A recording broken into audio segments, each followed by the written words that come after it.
pretty good so far this morning. I'm upright and moving around, so that's about 99% of the battle, they tell me. So looking forward to our monthly QCWA meeting at Tim's Tavern today. So things are going pretty good. So you can get everybody else in. I'm going to turn everything back over to WB8VMW from KA8MNT. All righty, Tom. Well, you sit back, relax, and take it easy. And we'll go up and see if John is at the office this morning. N8YMY WB8VMW. How about it, John? Are you at the office keeping warm?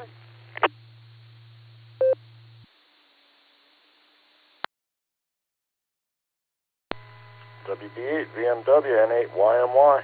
I don't know if we're staying warm, but we're definitely up here at the ball field. Got a little bit of fog out there. Kind of like low ground fog there up by the highway. But yeah, it's a little crisp out there this morning. But we're out here going to be looking for groundhogs shortly. So with that, Jim, you have a great day, and we will talk to you in the morning. 7-3s and 8YMY. All righty, John. Well, when it gets a little bit chillier, them groundhogs will go underground and sleep for the winter. But then they won't need you out there taking care of things. So, I don't know. In the summertime, you ought to get a big trap, a live trap, and take and relocate them. And maybe that might help you a little bit. All righty, John. You take care. Keep things looking neat out there. All righty, we'll back up. I think I've got everybody, but I probably missed somebody, or somebody wants to jump in and say good morning. Now's the time. We got about 5 minutes, and then we got to make it official and turn it over to the head cook and bottle washer, WB8 VMW, sitting and listening.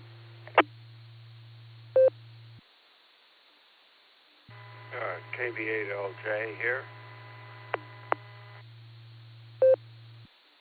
Well, good morning, LJ. Yeah, I called for you a while ago, but you were probably maybe visiting the porcelain idol or getting you a cup of coffee. So, KB8LJ, WB8 VMW. Good morning, LJ.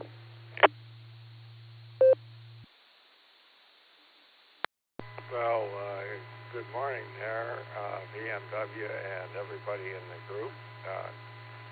No, I wasn't doing either of the above. I was feeling a lot of stress yesterday, and I was just kind of sleeping in as a result of it all. And also playing around with getting all of the nuances understood in the new node that I have, because somehow or rather it seems to like to disconnect, and part of it I know is attributable to unstable power, because one thing about the clear node is it doesn't auto-recover very well from a power failure, but you can get it back working again with a little horsing around. But anyhow, that's life. So, KB8LJ, back to that.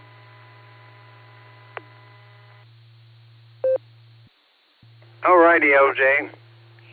Well, the radio is a hobby and a pastime, and when it gets to be more work than a hobby, then it's time to find something else that you like better.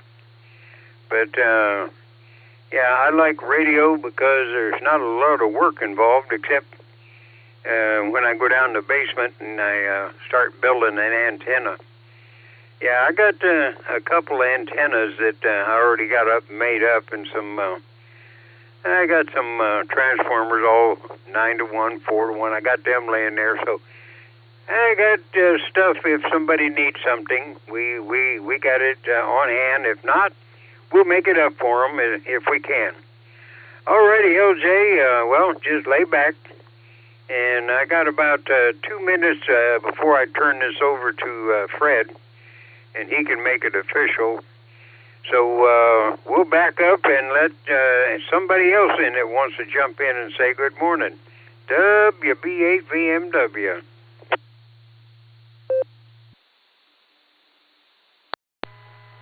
This is Kilo Julia 5, Delta India Tango. This is Matthew of Arkadelphia. Well, it's good to hear from Arkadelphia. So, yeah, well, I don't hear you too often. Maybe I should put you down on my list to call on you and fill in. But a lot of times when everybody's on the list, I just don't have enough time to go through everybody. So, how are you? How is the weather in Arkadelphia? Because it's chilly up here.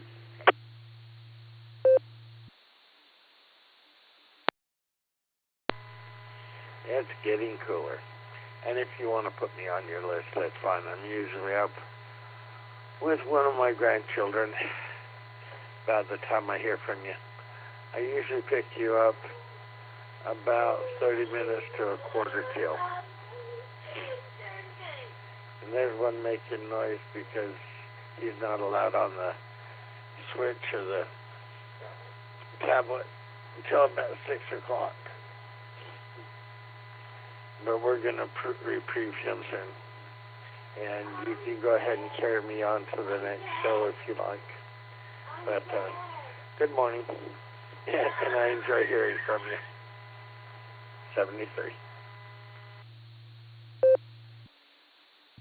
All righty. Well, it is 7 o'clock, and I got to turn it over to Fred, so we'll let him pick up where I leave off. WA8KOC, WB8BMW. How about it, Fred? Did you get the dogs in and you got everything all warmed up, your coffee and ready to go? We're sitting and listening. So it's turn it over to you, Fred. It's 7 o'clock. WB8BMW from WA8KOC. Jim, the only thing you have to do is die and pay taxes. And in this country, you don't even have to pay taxes. It's good hearing you. Thank you for getting the pre-net warmed up with us and with all the stations that checked in. And I might add to any stations that are still listening, if you checked in on the pre-net and you'd like to recheck for the base net, then I can put you on my list because Jim and I do not share lists. Jim, if you can pause for a minute. CQ. This is WA8KOC, and I'm calling CQ for Silvercreek Amateur Radio Association's Barometer Net. This is the Wednesday, the 27th of August, 2025 edition of the net. And the net frequency is 147 Mark 390 megahertz. The CTCSS code for the repeater is 114 Mark 8. The location for the repeater is Doylestown, Ohio. And Silvercreek is the head of this whole crowd here. So we're glad to have members and friends join in, and I'm going to turn it back to Jim and ask him how he's doing. I know you've got a busy day planned, Jim, with your daughters. Is Tammy the one that is leaving, and is Wendy the one that does the plaques? I just wondered. W8WKY. Well, now, Tammy, my youngest, she's the one that's moving to Florida. And Wendy is the one in Tennessee. She's coming up here. But Tammy that's moving to Florida is the one that made the plaques. I cut them out, and she done all the fancy work, made them look pretty. But yeah, it's going to be a little hassle around here because my oldest daughter is going to stay here for a couple of weeks, and my youngest daughter They're leaving, I think it's Sunday night, so it's going to be a mess around here this weekend. But hopefully it'll smooth out next week. We'll see. Alrighty, Fred, I'll turn it over to your capable hands, and we'll back on out of here and head for the kitchen and get some bacon-flavored oatmeal. I got to get my kids eating it so that they stay healthy. Alrighty, Fred. Everybody out there, stay safe, stay well.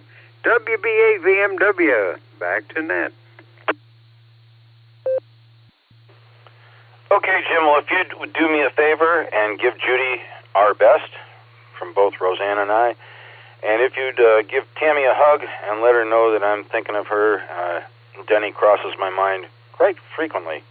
He was a really good guy, and I'm sure he's influentially missed.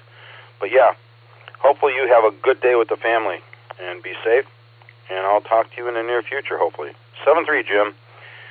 Anyone else that would like to check in on the barometer, this short time or mobile, could you please give me a call? And good morning. WA8 KOC. KE8 HNK, short time mobile. Whiskey, Sierra, Tango, Uniform, Stu, Chardon, Ohio, Mobile.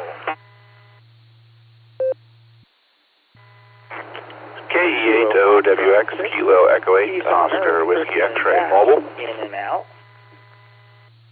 We just had an in-and-out station. To me, it sounded like Christian. Could that station please re-identify? You doubled KE8 OWX. And Thomas, I'll be right back to you.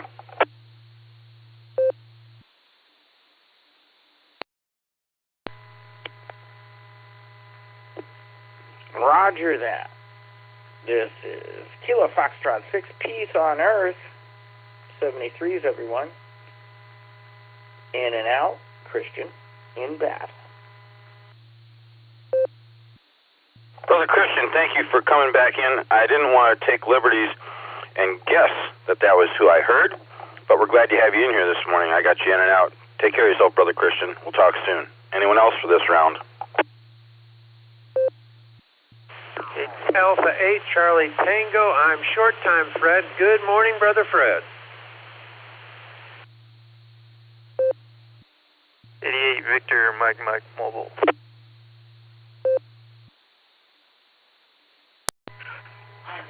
Foxtrot 8, Charlie, Foxtrot Charlie. Randy Drumco, in and out. India Tango. This is Matthew of Arkadelphia and grandchildren.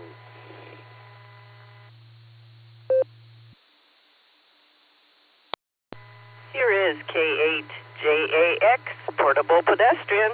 Name here is Wendy.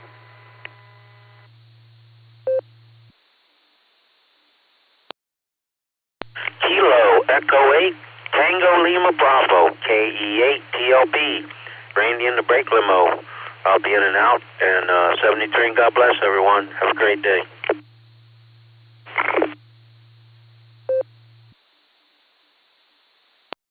November 8, Quebec X-Ray Echo, John in Cleveland, in and out. November 8, Yankee Mike Yankee, and 8 YMY, John, Canton South / Waynesburg, in and out.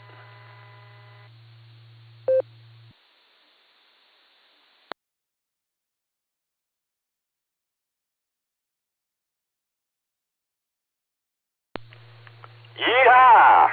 We got them all lined up this morning. I'll recognize Christian again. KF6PO8, thanks for checking in, Christian. I got you marked in and out. We also had Randy, KE8TLB, in the brake limo, in and out. Thanks for checking in, Randy. Take good care of yourself. Hopefully talk to you soon. N8QXE, John, up in the Cleveland area, in and out. Thanks, John. Have yourself a wonderful Wednesday. And also John, N8YMY, down in Waynesburg, in and out. John, have a great day. Back up to the mobile and short times. Short time I heard first.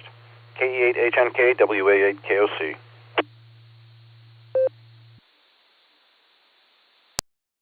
KE8HNK Mobile. Good morning, Fred. Good morning, rest of the listeners. Kind of getting here. I'm off today, but I got some stuff to do, so I'm pulling up to the QTH now so I could get some things done, and then I go over to the XYL QTH and get some things done over there as well. Just kind of working and getting some things done. Hopefully get them done today. And with that, I'm just going to go ahead and say 73. This is KH&K. Back to net control.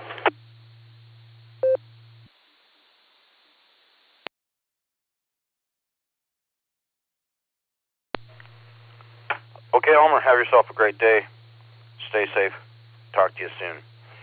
AA8CT brother Craig, good morning. Your short time also. How you doing, pal?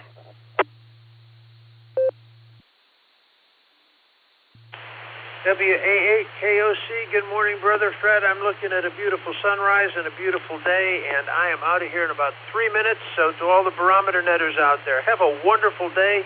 Be safe, and realize how blessed we really are and how thankful we should be. So with that, I'll turn it back to you, Fred. Have a wonderful day. As always, brother, it's always great to hear from you, and thank you for being the NCO. This is AA8CT. I'll be listening on the side for the next couple minutes, and then I will be out. Thank you, Fred.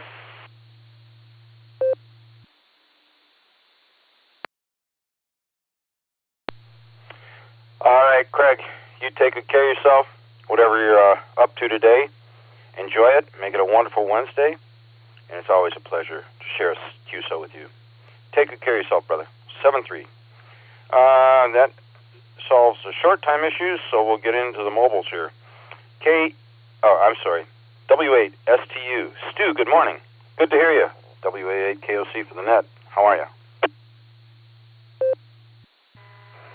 Good morning, Fred, and the rest of the net. Here is WSTU.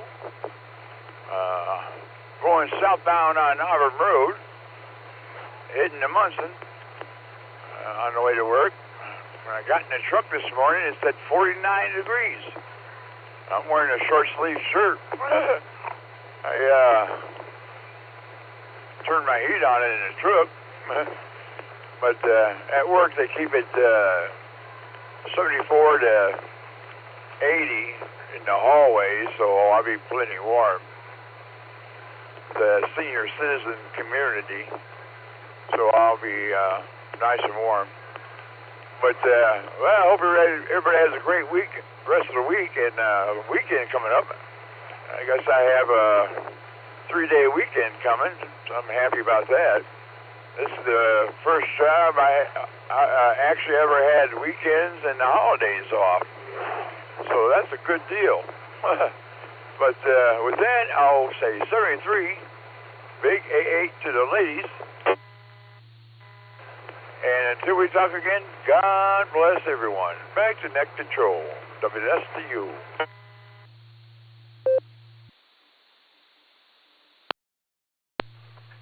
W8STU, WA8KOC. All right, Stu. Thanks for being here with us this morning. Thank goodness you don't work weekends and holidays anymore, right? I hope you enjoy the 3-day weekend. And, yeah, whatever you do, make it a wonderful Wednesday on your end. Stay safe. Look forward to talking to you next time. 7-3. KE8OWX. Thomas, good morning. How's the drive going? And how are you feeling today?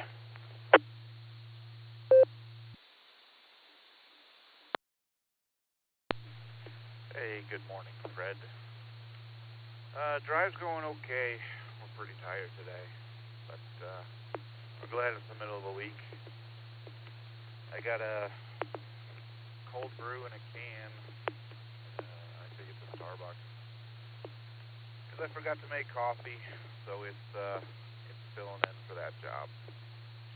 Other than that, I don't have anything. So you have a wonderful day, and I'll turn it back to you. KE8OWX. W8WKY.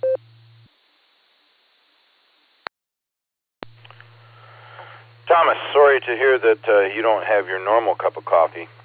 And, well, it is hump day, so I think everybody's looking forward to a 3-day weekend, those of us that are scheduled as such.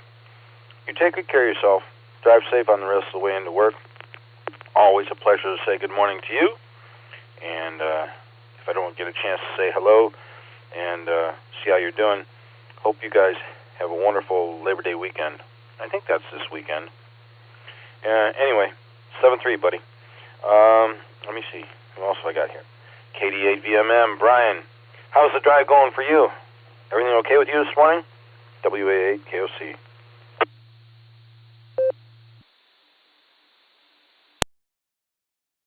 Hey, good morning, Fred. Everybody on the net. Yeah, everything's good here. Typical sun glare heading eastbound. Smooth run, no issues, at least my direction with traffic. So, had a nice 47 degrees this morning, so felt real crisp and nice. So, sure gives a gorgeous morning sky with the stars lit, you know, seeing Venus and everything. So, and that's what I like about autumn. Nice skies. Other than that, just running around a lot. So I'll talk to you next week. Everybody be safe out there, and have a good one. 88 VMM. I'll be clear.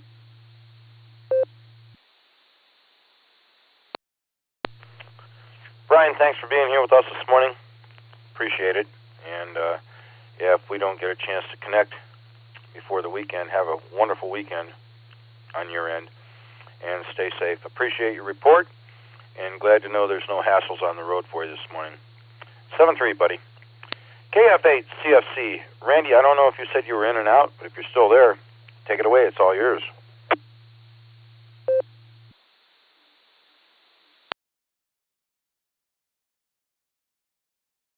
That's fine, Fred.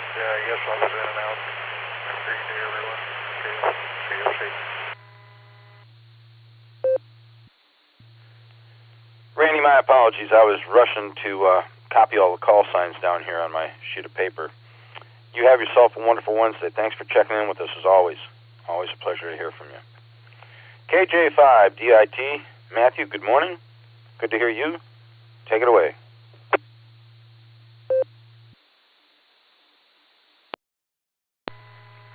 Good morning. Well, all my grandkids are up and running, getting ready for school.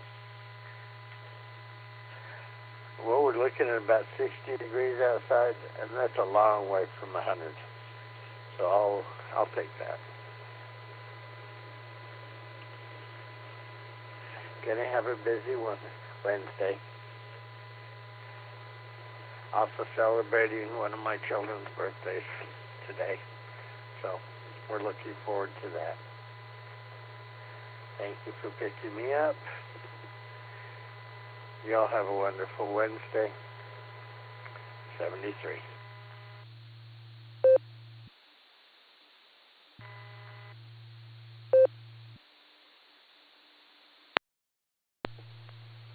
All right, Matthew.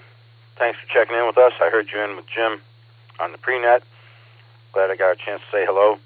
Happy birthday to the kiddo. And enjoy your wonderful Wednesday on your end. Yeah, the weather you have now is much different than 100 degrees. But I always wanted to go duck hunting in Arkansas because in the fall, duck season, right in the major flyway of North America, might be a little bit warmer than up here in northern Ohio, but boy, the action's tough.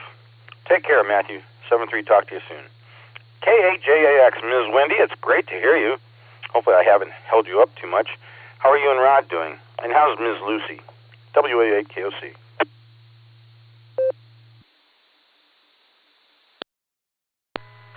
Well, good morning there, Fred. This is K8JAX, Portable Pedestrian, along with WHJAX. I think he disappeared behind the building there. We were trying to avoid another dog.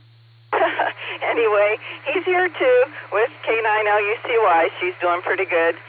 We have 73 degrees down here this morning, so beautiful morning starting out and going up to the mid-80s. So hopefully you and Roseanne and the two pups are doing well there, and I hope everyone has a wonderful day. I'll turn it back to you there, Fred. Thanks for taking the net. This is K8JAX, Portable Pedestrian.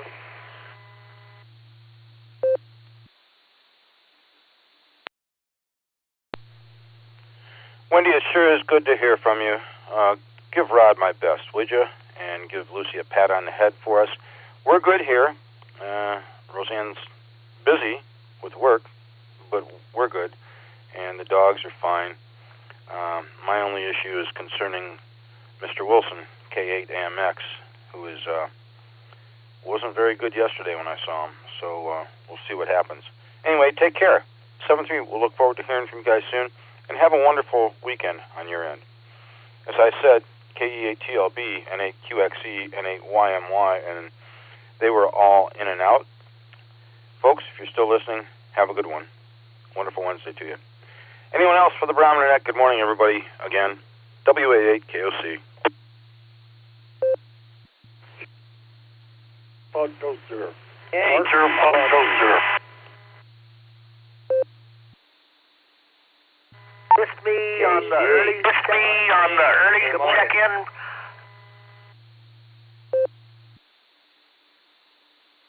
Well, there I got beep. KC8FQV, a good beep. Kilo 4 Oscar Gold. There I got. November 8, Whiskey Sugar, Bill in New London. NOV Marty Mobile, in and out.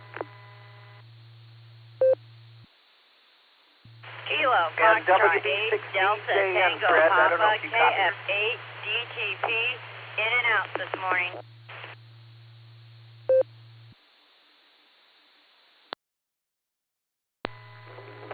Alpha Bravo 8, Mike Oscar, AB8MO Mobile, Burton Township.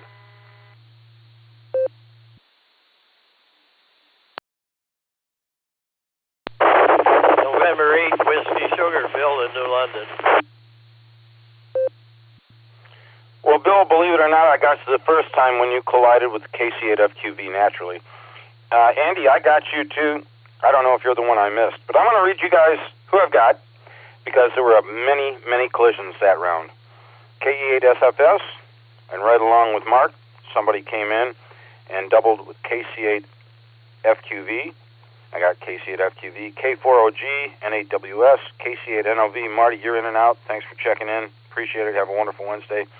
KF8 DTP, Ms. Lori, I got you too, in and out. Thank you for checking in with us. And Andy, AB8MO. Who did I miss on that round? Kilo Alpha 8, Mike, November Tango. Copy Kilo, Echo 8, November 8, India Bravo, Kilo UIP John in Willoughby. Fred WB6BJN.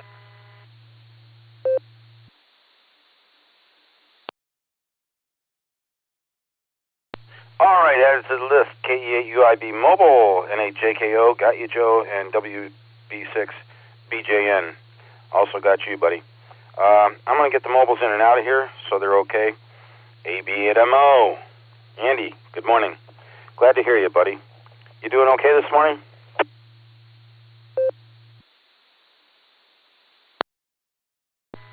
I'm doing well. I left a little early today. I was up right at 7 o'clock when my alarm woke up, which I usually just hit snooze a couple times. I have to be out of bed by 20 after 7 or I risk being late for work, which is what happened on Monday. I had snoozed way too many times, so... I haven't seen anybody working on this bridge in a while here at on 87. They've been pouring the concrete decking forever, or preparing to do it, it seems like forever. I don't know if they're going to get this bridge done by the time the snow flies at the rate they're going. It's a headache because it's only one way. So, anyhow, not sure if you heard JKO, he doubled with the K8UIB. But you probably did. So, anyway, I'll throw it back. And thanks for getting me in there, Fred. Everybody have a wonderful day. I think it is... I've got my dates right, it is SuperNet Wednesday. WA8KOC in the Barometer Net. This is AB8MO, finally going the speed limit again.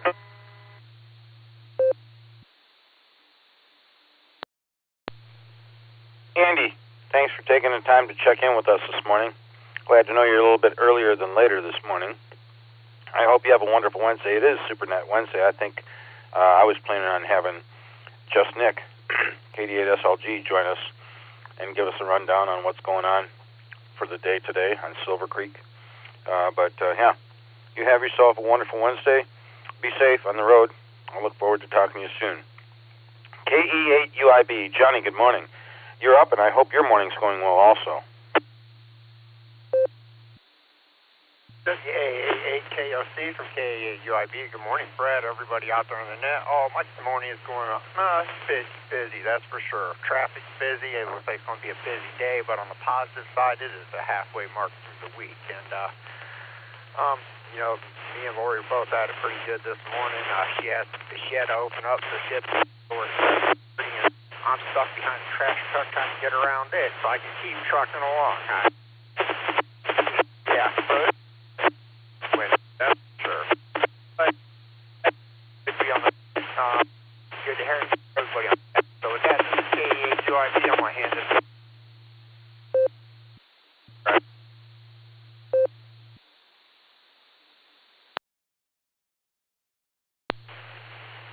John, I don't know what happened on that transmission, but the last half of it was interrupted, crackling in and out. But I heard you, and hopefully you managed to get around the trash cans well and get on your way on the road. Whatever you do, take good care of yourself. You and Lori have a wonderful Wednesday and a good rest of the week and a weekend, and I'll look forward to talking to you next time. 7-3, buddy. KE8SFS. Good morning, Mark. I thought you were playing chess this morning. I ended up finding out yesterday that my radiator leaking. I'm losing energy. That must be from the oil bill app that I had last Thursday. I'm going to have to, I got some guy I was supposed to see at Tuesday. He got my telephone number.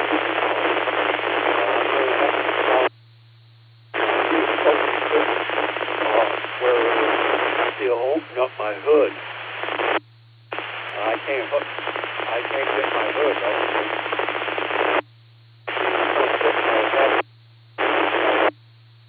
I wanted to get fit my radiator. Get me another radiator or wherever. We'll see. We got 49 degrees here, mostly cloudy.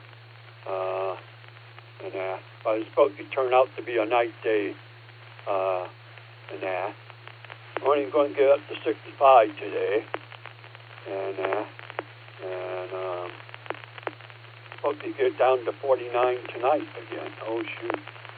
And it feels like 47 right now. Wind is 10 miles per hour west. Gas price, I did not log on, so I can't tell you what the gas price is. And I'm going to drop that for a bit. I talked with somebody yesterday that's in my chest, a guy that we all gathered together, and we're going to also meet at the Wadler Library tonight. So I'm going to, probably walk over there. That's a walking distance. I can walk that, walk that over there and play chess over there tonight. But unfortunately, I can't play today, and I'm not walking way down the scene to play chess and that. With my luck, everything happened. I mean, it's been hitting me bad this year, And but out of that, I'm here and that, listening to you guys and that. So I'm going to give it back to you, Fred. To you at 8 Serapod here.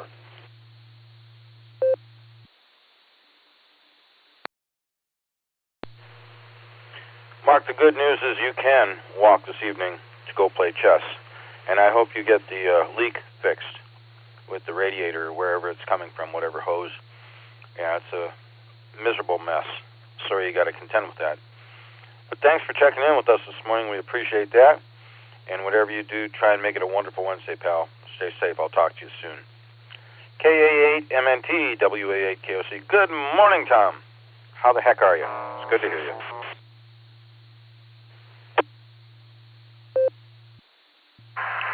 WA8KOC, this is KA8MNT. Good morning, Fred, and everybody else that's on the net this morning. Well, we're doing pretty good down here. We had our 6-meter group breakfast and had a fantastic time as usual. But today we're starting out with 52 degrees, 93% humidity. There's no wind out there. It's nice and calm, and there's been no rain since midnight. The barometer is at 30.17, and today's high is going to be 73 with a little bit of clouds in the sky and a 2% chance of rain. So looks like today's going to be a pretty fair day. Later on today, about noon, we'll be going to the QCWA Chapter 21 luncheon at Tim's Tavern, and we're going to be hopefully chatting about a few things and go from there. We usually have about 20 people show up, so it's quite a good fun time. What else is going on today? Not too much of anything. Been trying to stay out of trouble, which is getting harder and harder. Of course, I try less and less, so it's the way it happens there. Not too much of anything else going on, so I'm going to grab a quick nickel here. KA8MNT returning. I got up at 5 a.m., ran 4 miles, came back, made a veggie smoothie for breakfast, did 3 loads of laundry, mopped and vacuumed the floors, and that's all I remember about my dream. So with that, I'm going to say 7 threes, everybody. Stay safe, stay healthy. Keep smiling. This is Kilo Alpha 8, Mike November Tango. Turn everything back over to the Wednesday Wonder, WA8KOC.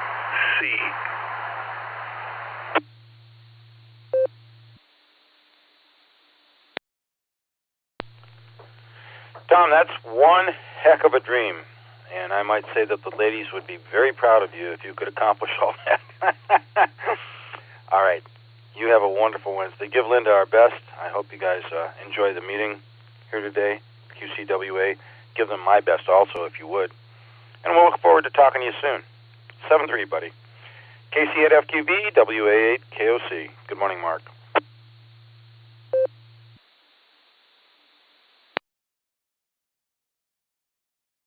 Good morning, Fred and everyone else on the net.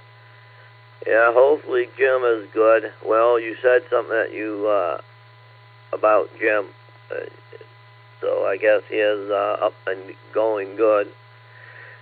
Yeah, I slept like a log last night. Once I went to sleep, well, without mowing lawn yesterday, I put oil in the rear end and filled that, topped it off, so it can run, and I was out mowing. That's what I'm going to do today again. But I got to do some inside stuff first. But everything else, you know, yeah, Jogger County Fair, I guess, goes. I was thinking, for some reason yesterday, I was thinking it was Thursday already. I knew it wasn't. It was Tuesday. And that was a good trivia and that. I remember a guy said that he worked at a resistor factory locally. I think we had a resistor factory. And, you know, they test all of them, and the ones that fail are the ones that are the higher resistance to the ones that are you know, you had that 2% and 5% resistors, so they tested them all, and now you got your resistors. But just another day, so we'll just send it back to net control, Fred, KSFQV.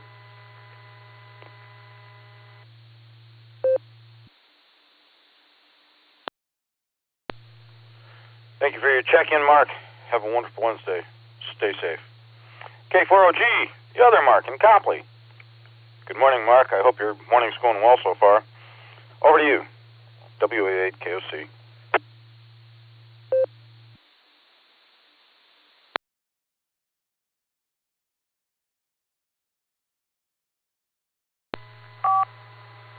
W8KOC, K4OG. Good morning, Fred. Yeah, the morning's going well enough to talk to you and listen to everybody else. Fine morning. And it's just amazing to me that you could pick me out with the other Mark on top of me. I think we were both using DV switch. So that's pretty amazing. Oh, and I know better than to try to go up against the long-tailed rat like yesterday, using RF and me on DV switch, competing for number 42. But that's all in fun, and that's what it is. Speaking of fun, I want to thank you for checking in on Dick and Susan. Dick was totally instrumental and inspirational in me having fun and getting me introduced to Sarah in the beginning. And just say hi to Dick for me. Say K4OG says hi. And, appreciate you, Fred. K4OG, back to net.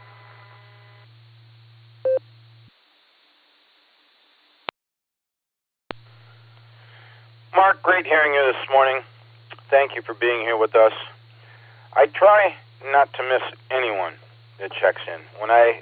When they're short time and I don't get to them and they're gone by the time I get there, I feel bad.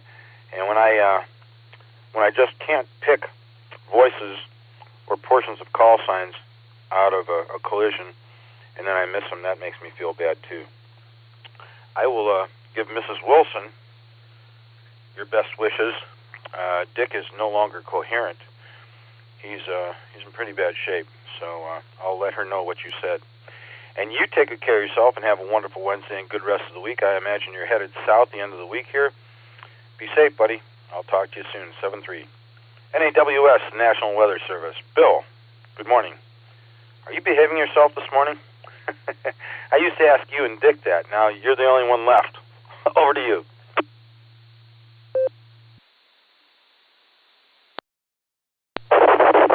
WAA8KOC in the group. NAWS. Well, the station's the game. I can't do anything else but behave. Thanks for picking me out of that mess. Air quality index this morning is at 27. That's in the good range. My weather is not information is not available today for some reason, but page is there, and it says today sunny with a high near 72, northwest wind 68 miles an hour. Something's wrong at the Weather Bureau.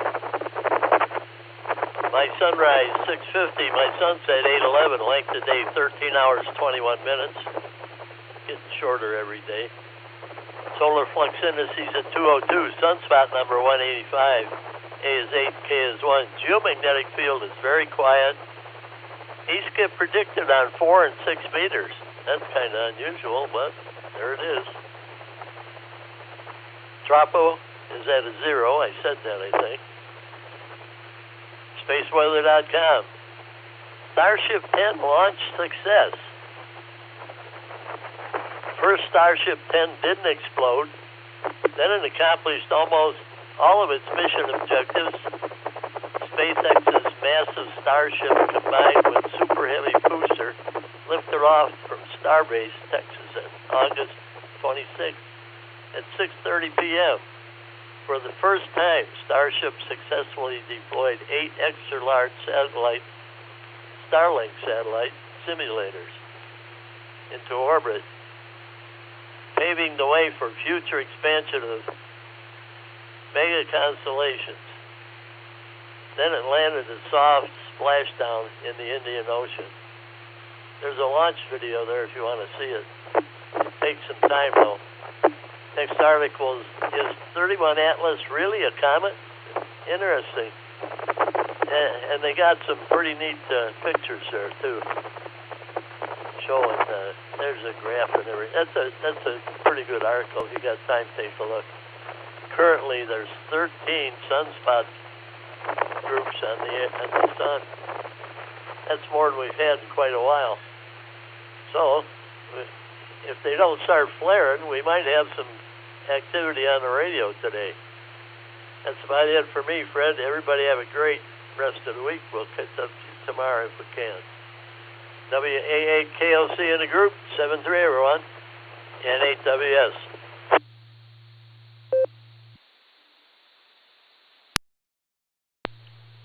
Okay, Bill. Thanks for checking in with us and your report. First half of the transmission sounded like you were in a windy area. I mean, we could copy you, but it was really difficult. And then the last half cleared up really nice. Thanks for all the information. Take good care of yourself. Have a wonderful Wednesday and a good rest of the week. Give our very best to Mrs. Judy for us.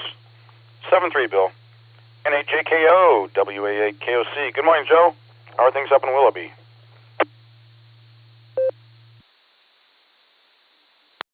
Good morning, Net Control, and good morning, everybody on the net. This is NHJKO. Well, we've got a wonderful 55 degrees. It is clear, no rain. It's definitely quite the contrast from even a week ago. So just looking forward to a day that we're actually in the 70s and not anything higher. As for the day itself, we've got a few errands to run. Of course, there's always the infamous honey-do list, and just preparing for the balance of the week. Maybe get a chance to go see my grandson practice, because his football practices are just up here at the park, not even a mile from me. So there is a good excuse. And just looking forward to a good day. And I'm going to wish the same to everybody on the net. So please take care. God bless, and 7-3. NHJKO, back to Net Control.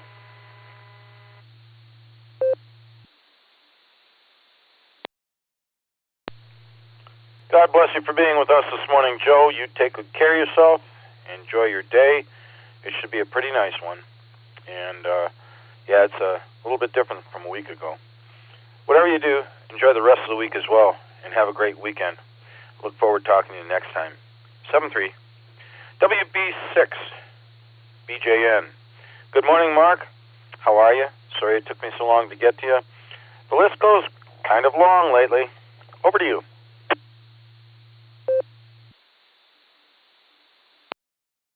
That means I just had a hard time getting in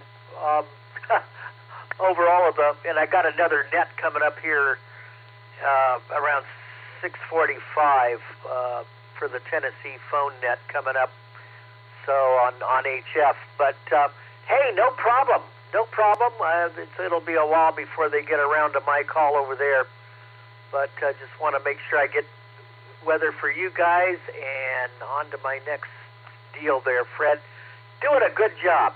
Let's see. Currently, I have 30.28.2 on the barometer. It's very high, pumped up. A lot of high pressure over the area.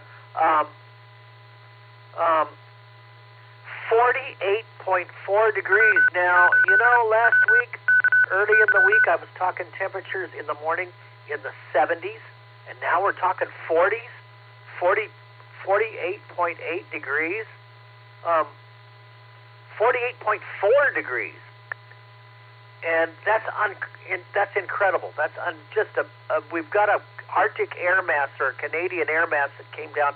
Its origin is out of the Arctic, and that's what's cooled off a lot of the Midwest and a lot of the South. I had 101 last week, and it's barely getting out of the 70s, about 75, 76 in the afternoons right now. Yesterday and Monday, we kept the doors open and the windows open and no air conditioning this week.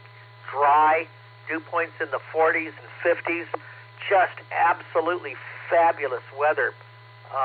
And it's going to continue. It's going to start warming up a little bit. There could be some rain in places in the Midwest and then clearing over the weekend. But, you know, West Texas is going to get a lot of rain. Out west, they're getting monsoons. Part of that even affecting California. But even they're hotter than we are, and hot and humid out west. So all of that high pressure that was over us is out west now. And indicative of some of the weather we've had the last month here. So, but the 8 to 14 day outlook calls for below normal temperatures, continuing at or below normal. So not a real big heat wave. It is going to warm up a little, but not to where it was. Back to you. Oh, by the way, the tropics right now are quiet, and that's a good thing. So we got a hurricane that's out in the Atlantic. It's a fish storm, not going to cause any problems, and nothing in the Pacific. Back to you, Net, WB6BJ.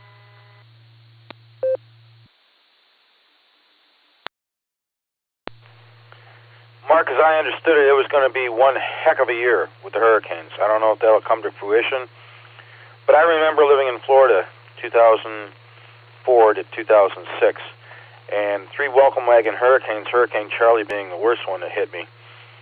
That was a wake-up call. And, yeah, the weather here, good to know it's a little cooler. You know, when I was a kid, back in the late 50s, early 60s, I remember dog days of summer right at this point in time of the year, and it was absolutely miserable. But, I don't know. They're saying we can accommodate ourselves believing that it is global warming, quote-unquote. I think it might be climate change, but it probably happened hundreds of years ago, too. So we're in a cycle. Take care of yourself, Mark. Have a great day. I'll look forward to talking to you soon. 7-3, my friend. Anyone else for the Barometer Net? WA8 KOC here.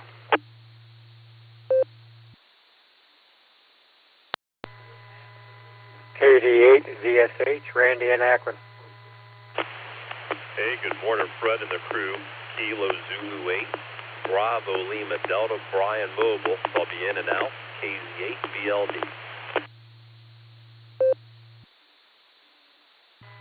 Kilo Echo 8, Victor Oscar X-Ray, KE8 VOX, Scott and Vermilion.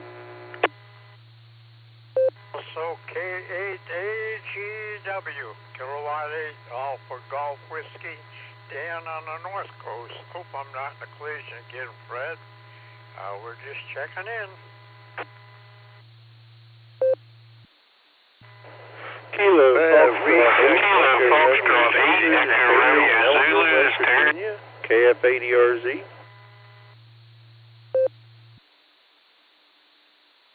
Double with me in Albert and KC8FTV. Yankee Uniform Quebec. And I'm at work, so in and out. We just had an in-and-out station come in. He was copied off, just totally obliterated by, again, KC8FQV. Could that station please re-identify for me?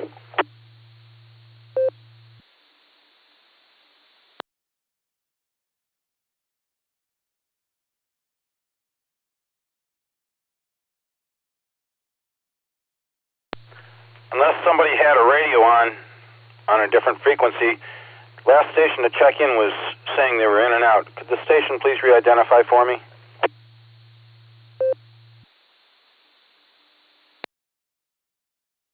Kilo Echo 8, Yankee Uniform Quebec. Philip at work, in and out.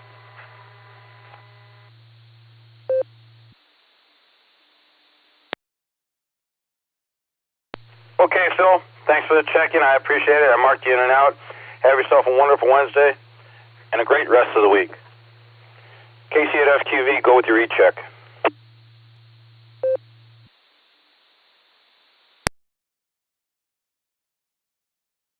KC8FQV. Yeah, just looking at Ogo's cameras and over at the Meriden Valley where they're building our new bridge for Route 8. They're moving. They're opening the wall up between the north and the south because what I understand is going to happen is everything's going to be on the new bridge, and they're going to tear the old one down to build another one next to it. And I was just looking, and it looked like they breached the wall between the south end of that bridge for north and south, because north has got to cross over the south lane and go over to that new bridge as well. So they're moving, and I've heard ODOT, I think when they did something on 306 and Tanglewood years ago, they paid the contractor extra money if the job was done ahead of schedule. They have penalties if the job don't get done on time, but they also, I've heard, do bonuses if you get the projects done ahead of schedule. So Route 8 looks like it's moving. So KCFQV, the bridge looks done. The bridge tech looks like they're, getting wrapped on that. So now they got to do the approaches, and the approaches look like they're moving well on them too.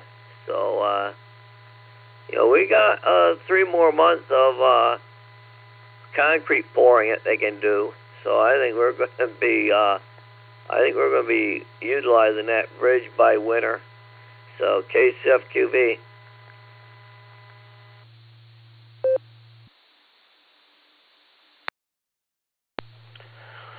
Affirmative. I'm going to read back who I copied the last round because there were an awful lot of collisions there too. KD8ZSH, KZ8BLD, Brian in and out. Brian, if you're still listening, have yourself a wonderful Wednesday and a good rest of the week, buddy. Look forward to talking to you next time. KE8VOX, Scotty, I got you. K8AGW, Pops, fine on that round. If you tried prior and you didn't get in, don't worry, that one was perfect. Nobody collided with you. KF8ERZ, Terry, I got you. And KE8YUQ, Phil, I got you. I got you marked in and out. I realize you're at work. Have yourself a wonderful Wednesday. We appreciate you being here with us. And, just have a good rest of the week. Who did I miss on that round?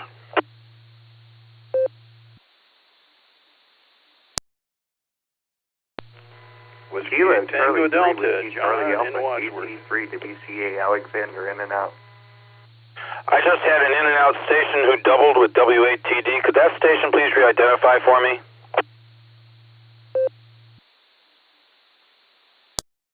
Kilo, Charlie 3 with Hey, Alexander, in and out. I copied Kilo Charlie 3, I believe, but I didn't get the suffix. Could you please give a pause for a second or two before you give me the call sign again?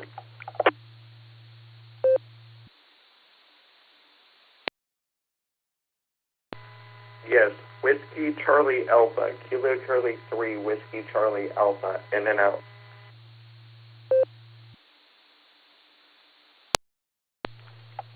Kilo Charlie 3, Whiskey Charlie Alpha, is that correct?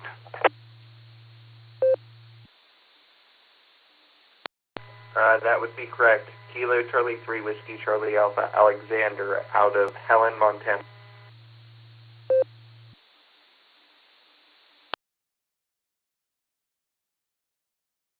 Affirmative, Alexander, I got you that time. Thank you for checking in with us. We appreciate it.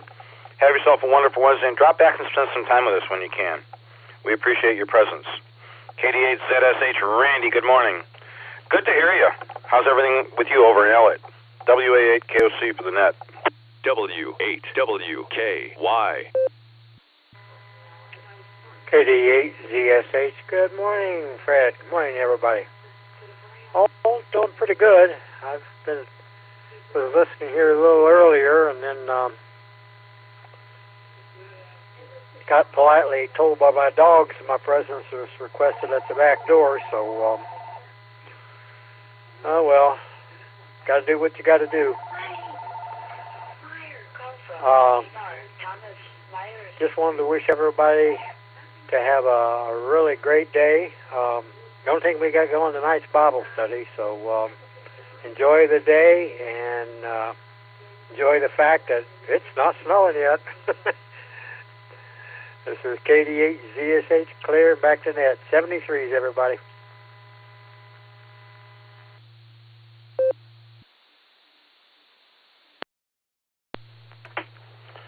Randy, you're absolutely right. It's not snowing yet. Don't put the light clothing away yet. I have a feeling we're going to experience another hot flash before this is all over and we head into fall. Whatever you do, stay safe. Have a wonderful Wednesday. Enjoy Bible study this evening. God bless you for doing that. And we'll look forward to talking to you in the near future. Thanks for checking in, Randy. Appreciate it. KZ8BLD, Brian down in Canal Fulton was in and out, as I said. Brian, thanks for checking in. Scott, good morning. How are you? And I hope your Wednesday's going along well. Over to you.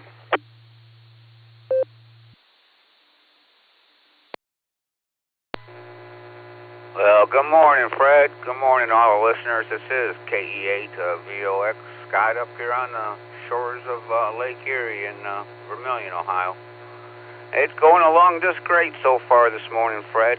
We got quite a bit of blue in the sky this morning. We got a 53-degree air temperature. Ended up with 0.06 of an inch of rain overnight.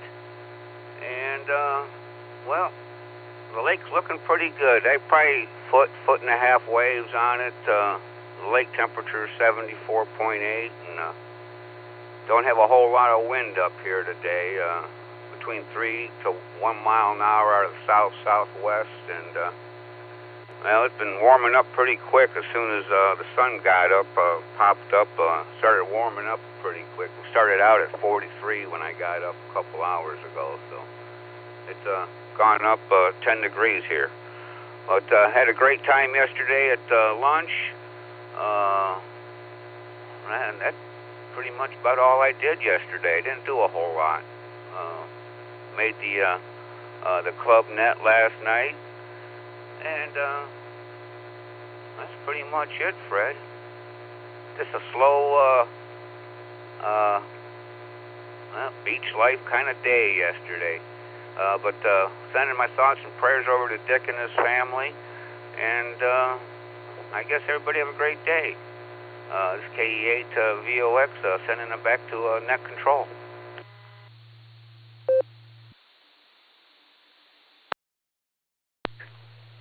All right, Scott. Appreciate you checking in with us. Whatever you do, make it a wonderful Wednesday on your end. Hopefully everything goes well for you. And just appreciate your presence here this morning. Have a good rest of the week as well, buddy. 7-3. K8AGW. Pops, good morning. How are Mr. Dan and Mama Fran doing this morning? I'll throw it over to you. I'm glad you're here with us. I told Susan that you send your very best yesterday.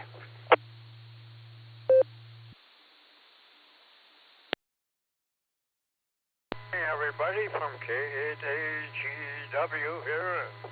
Yeah, the old man paused for the cause in case someone had to get in there. But anyhow, well, we got sunshine. The weather's the same as Scott's to my west down the shoreline. So I tried to ride in on his RF signal there. I'm using 7-hole length, but I know he made it ain't good, so I wanted to ride in there with him. So we made it. So you're maneuvering through traffic very well there, Fred. We appreciate it. Takes a lot of time and patience, and it's hard work. But you're doing a good job, and thanks for passing a good word over to Dick and Susan there. And I was just hoping Dick would bounce back and get on the radio again, but that's my wishes. We want to hear him modulate that radio for Mama Fran. She misses him. Yeah, all the good words. She was hoping to give him his next birthday wish, so but we'll see. But anyhow, hopefully he gets better. So yeah, good to hear everybody on there this morning, and we had rain throughout the night, and the old man went out and mowed the lawn last night. There was a little dampness in the evening on there, but we got her done. So with all the rain and sunshine, it might warm up a little bit. I don't want it to get away from me. I don't like to work. I like to enjoy mowing my lawn. Well, everybody have a wonderful Wednesday. Be safe. Stay healthy, and the best of 73 to everybody. And thanks again for everything there, Fred. And everybody have a wonderful Wednesday. With that, 73 from KHEW back in the net control.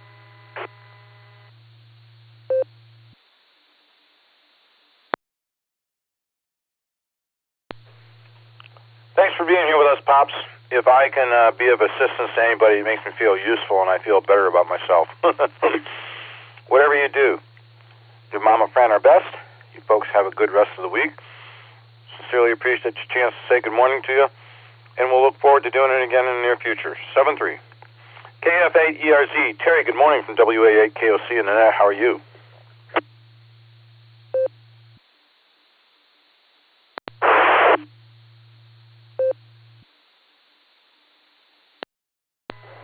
Good morning, Fred, and everybody on the net. I'm doing well. Just, as always, happy to start my day with the most wonderful group of people, the Sarah Group. I always am honored to join you all on the net every morning and to start my day out right with y'all. So, yeah, just getting ready to get a cup of coffee and get stuff done so I can start work, but I don't have too much to add. It was about 50 degrees here this morning in West Virginia, kind of cold for August morning, but I'm certainly enjoying it and enjoying the fall-like temperatures. That's my favorite time of year, but I know we'll probably have some more summer to go, but that's just a taste of what's to come. So anyway, I hope everybody has a wonderful day, and I'll say 73s to everybody on the net, and God bless. This is KF8ERZ.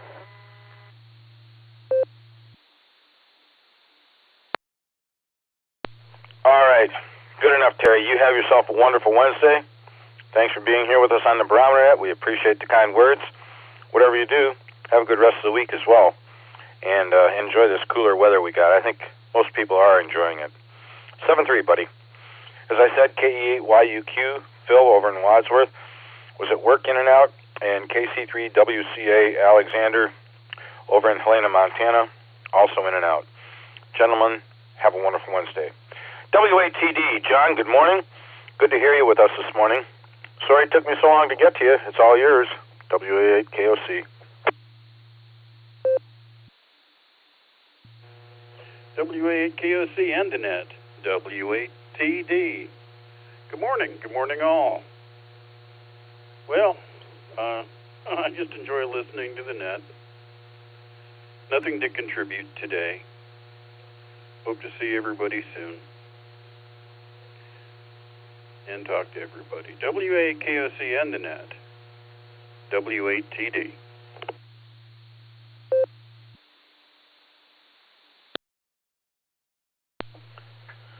John, thanks again for your patience. I hope that you have a wonderful Wednesday.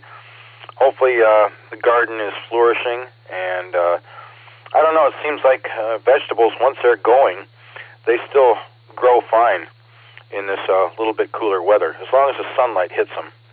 But anyway, whatever you do, enjoy. I'll look forward to talking in the near future. Have a good rest of your week, buddy. 7-3. Anyone else for the Barometer Net? I'm still taking check-ins.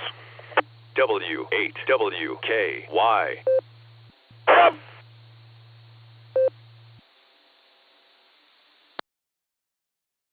KF8 CLO, Mark from Middlefield.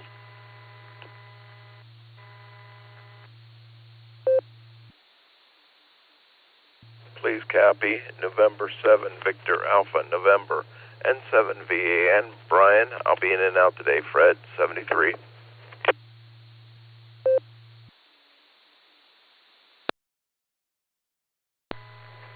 Whiskey 8, Hotel Romeo Foxtrot, W8 HRF, Josh Mobile. W8 GXX, in and out. Have a great one, Fred.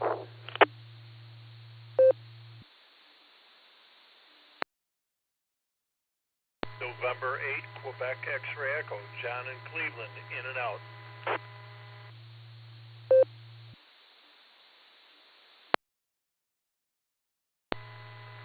KF8 ELA, Kilo Foxtrot 8, Echo Lima Alpha, Zach and Dalton. Good morning, everyone. I will be in and out today.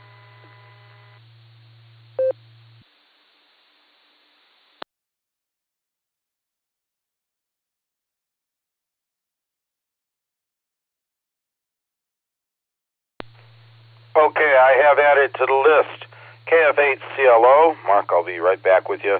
N7VAN, Brian, I got you. Thanks for checking in with us. I marked you in and out. 7-3, buddy. W8HRF, also mobile. I'll be right back to you, Josh. WA8GXX, Tom's in and out. Tom, thanks for checking in. N8QXE and KF8ELA. Zach was also in and out. Did I miss anybody on that round?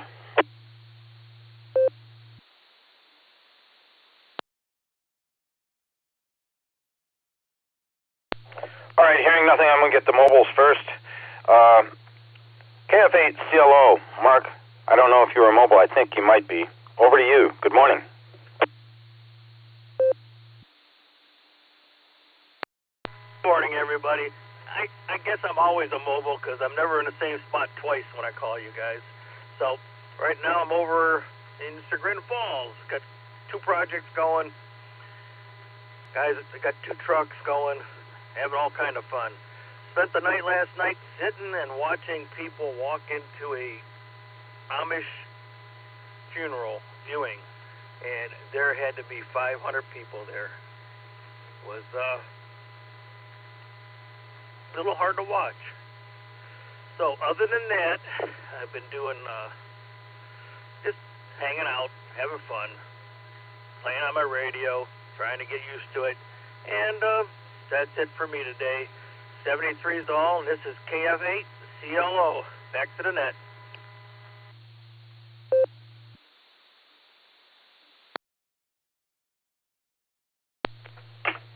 Okay, Mark, well, thanks for checking in with us. We appreciate it. Have yourself a wonderful Wednesday and a good rest of the week as well. Be safe, buddy. 7-3. W8HRF, good morning, Josh. It's great to hear you. Everything okay on your end? WA8KOC.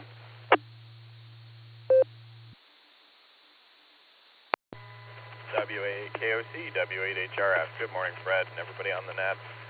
Everything's going well. Thanks for asking. Hope everything's going well with you as well. Everything's going good with you as well, whatever the correct verbiage is. Don't have too much to add. Just I got to go pick up the car at the shop later on today, and we got the Beacon Net tonight, so that'll be the Josh and Lucy show. So we're looking forward to that. Should be a fun time. And what else is going on? Oh, an operations committee meeting tomorrow at 7 o'clock to talk about upcoming events. So that should be fun. Looking forward to that on the Sarah virtual meeting cloud. So don't have too much else. Just enjoying the nice weather during my walk from the house to the car, and then from the car to work and back. So thoughts and prayers with Dick and Susan as well. I've heard a couple of people mention that today. So anyways, Fred, hope you're well, and enjoy your Wednesday. WA8KOC, W8HRF, 7-3 all.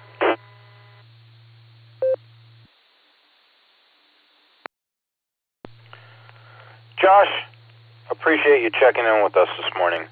Give Ms. Lucy, Ms. Betty, and Mr. William our very best, if you would. I hope that the rest of the day goes well for you, and the rest of the week also, and that you guys have a fabulous weekend coming up. And I'll mention it to Dick's wife, Susan, that you commented about that, and send your well wishes. Take care, pal. 7-3, I'll talk to you soon. I had a station check in.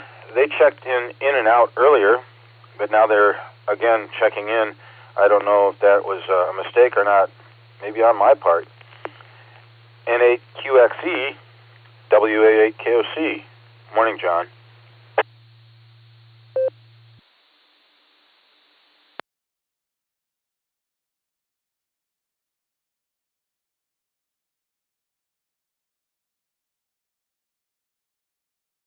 Well, not hearing anything from John, I'll take some more check-ins. I've got a couple of lines to fill here. WA8KOC for the Barometer Net.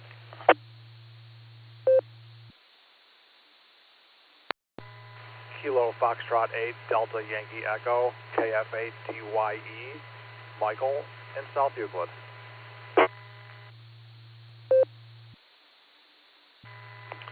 Kilo 8, Papa Julia Whiskey, K8BJW.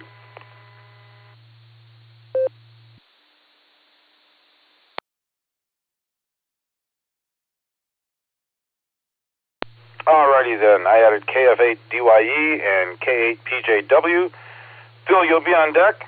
KF8DYE, Michael, take it away. Good morning. How are you?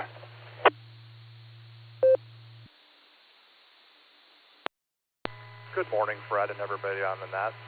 KF8DYE here, Michael in South Euclid. I am just finishing up a morning walk, 3 miles, enjoying this beautiful weather. And that's about really all for today. Just wanted to say, wish everybody a wonderful day. Get out and enjoy this weather. KF8DYE, back to net control. 73, everybody.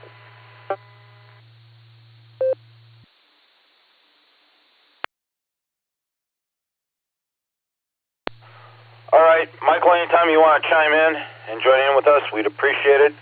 I hope you have a wonderful Wednesday, and everything goes well for you. Good rest of the week also, buddy. 7-3. K8PJW. Philip, good morning. 2 mornings in a row. Happy to hear from you, and I hope you folks are doing well over there in Twinsburg. It's all yours. WA8KOC for the net.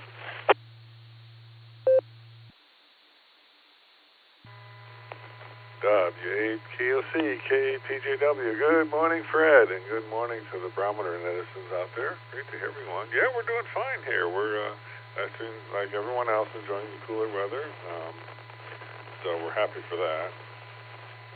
Let's see. We're starting the day off here at 51 degrees, headed up to 69. Tomorrow will be 71, so just a slow warming trend. It'll be a sunny day for most of the day. I guess we'll get some clouds coming in the afternoon.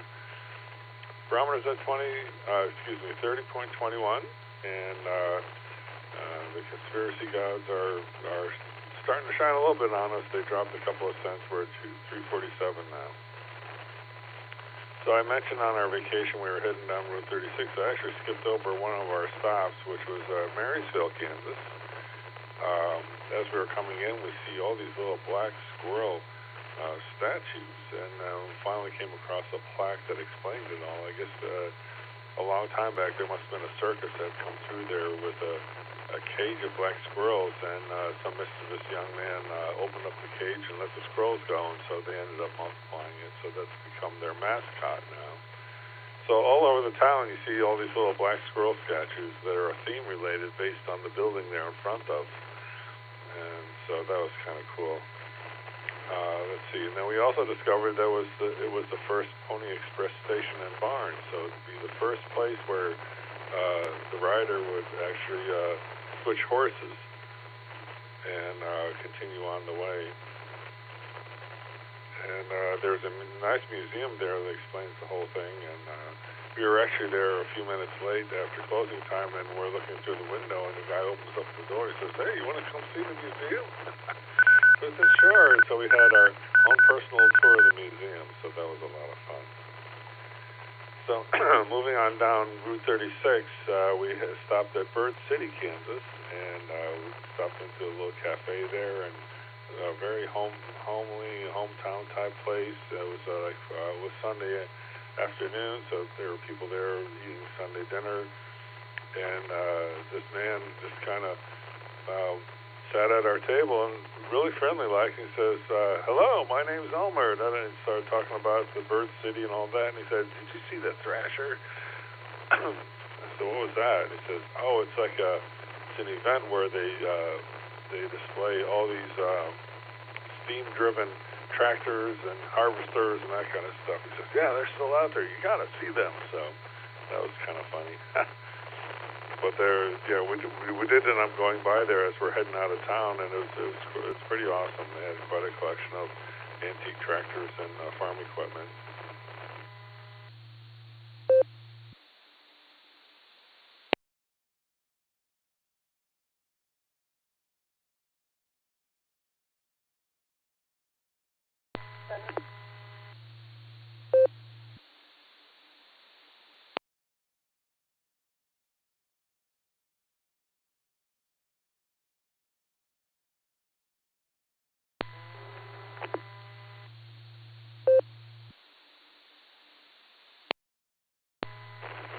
Okay, so in 1859, the first successful oil well was drilled near Titusville, Pennsylvania by Edwin Drake.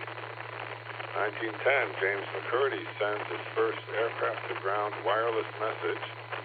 And in 1932, the first autogyro loop-to-loop was performed in public in Cleveland, Ohio. And that's the way it was. This is KAPJW, back to the net.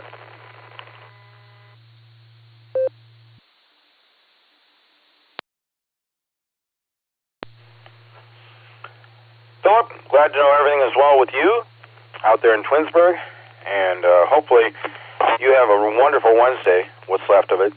Thank you for the history lesson, as always, and the update on your travels. Kind of an interesting trips that you've taken here in the recent past. So stay safe, buddy, and I will look forward to talking to you next time. 7-3. The next station that would check in would be number 42, the answer to life, the universe, and everything. We always star that one on the list. Anyone else for the Barometer Net? WA8KOC.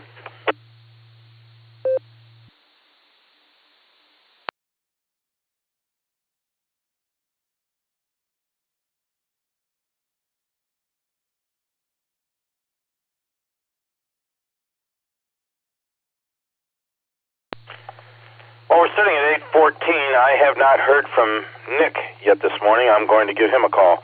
KD8SLG, WA8KOC. Nick, are you on the air?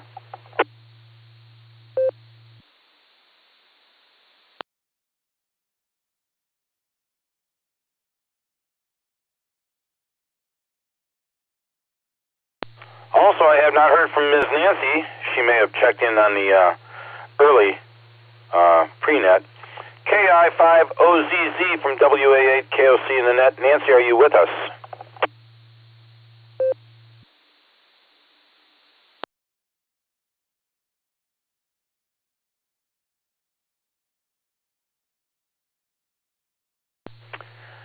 Another lull in communications. I'll take this opportunity to identify this as the Silvercreek Amateur Radio Association Barometer Net. We're here Monday through Saturday, starting at 7, going till whenever. Dave NT8D takes Mondays. I take Tuesdays and Wednesdays. AA8CS Gary, the president of the club, takes Thursdays and Fridays. And Saturdays are covered by N8WB, K8PMI, or a net control operator to be announced. And we always enjoy saying good morning to everybody and seeing what's going on.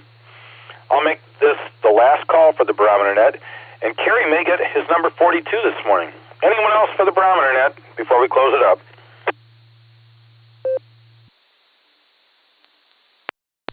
WB0IQK, Bicycle Mobile. AB8AV, Mobile.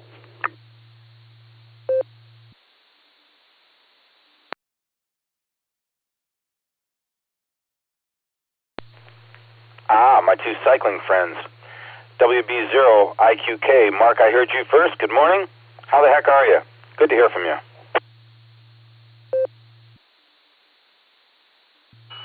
WB0IQK on the bicycle. Doing good.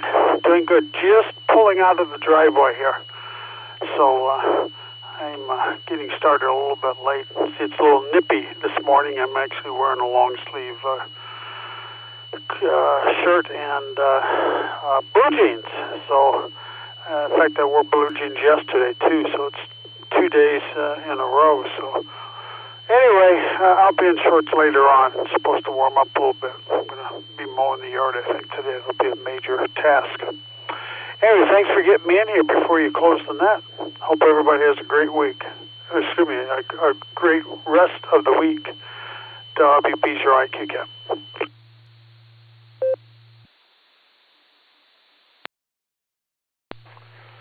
Okay, Mark. Well, yeah, the weather change indicates a lot of people are wearing long sleeves and long pants. But whatever you do, you take good care of yourself. Be safe on the bike ride. We appreciate having you in here with us. Be safe, and we'll look forward to the next time we chat. And stay warm, buddy. 7-3. AB8AV Mobile. Oh, by the way, Mark, if you're still listening, you were number 42 this morning. The special number, the answer to life, the universe, and everything. Congratulations. Talk to you later. AB8AV, mobile, WA8KOC. Joe, good morning. How the heck are you doing?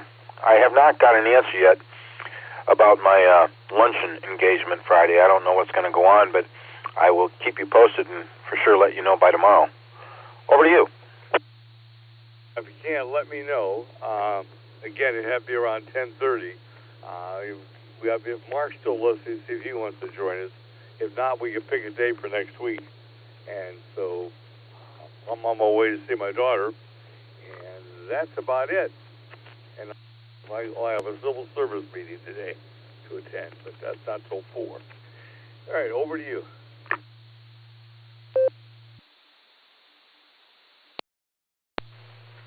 Well, Joe, I appreciate hearing from you this morning. Glad to know everything is okay with you. And hopefully this afternoon's meeting goes well and quickly and you can get out of there. But do appreciate you checking in with us this morning. Have you got anything else for the net? That's it, Fred. You guys have a good day. I'll catch you a little bit later and hope we can get together. AB8AV.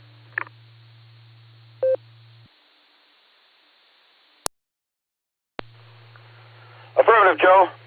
Take good care of yourself. I will be in touch. And hopefully you have a good rest of the day and a good rest of the week. 7-3. Joe was the last on my list. This is last call for sure, and then I'm going to get Carrie in here. Carrie, sorry you don't get number 42 this morning, but we're moving on through the 40s. Anyone else? WA8KOC for the net. This is Kilo Alpha 8, Lima Yankee Juliet, JA8LYJ, mobile in the Magic City. Kilo Echo 8, Victor Zulu Alpha, KE8VZA, Eric in Strongsville, mobile.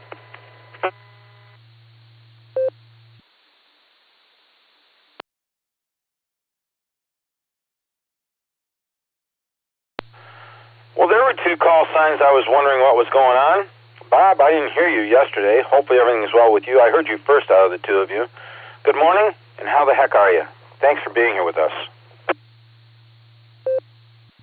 Hey, we're doing great. Sorry I'm late checking in. We had a board meeting after the Kiwanis meeting this morning, so I had to stay for that. We approved a donation to the fire department and bought a couple of ads in some sports programs for the schools. And that's about all we did there. And just driving to pick up my morning coffee and get on with my day. And what a gorgeous friggin' day it is, too. 54 degrees, man. And sunny. I am living large.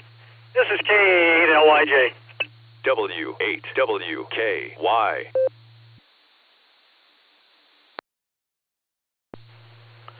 Affirmative, Bob. I agree. Living large. Hey, listen. Thank you for checking in with us. We do appreciate it. Whatever you do, have a good rest of your day. Wonderful Wednesday to you. And have a good rest of the week. And enjoy the coffee. 7-3. KE8VZA. Eric, good morning. How are you, pal?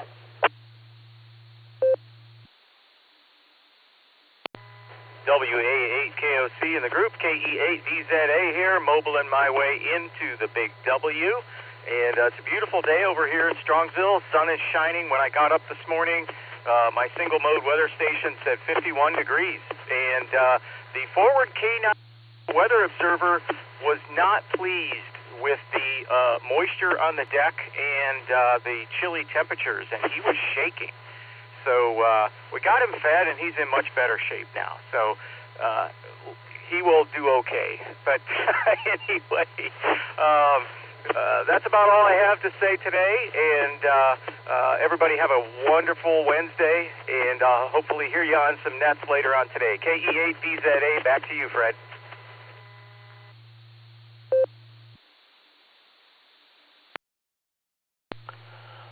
Okay, Eric, glad to know that you calmed the pup before you had to take off.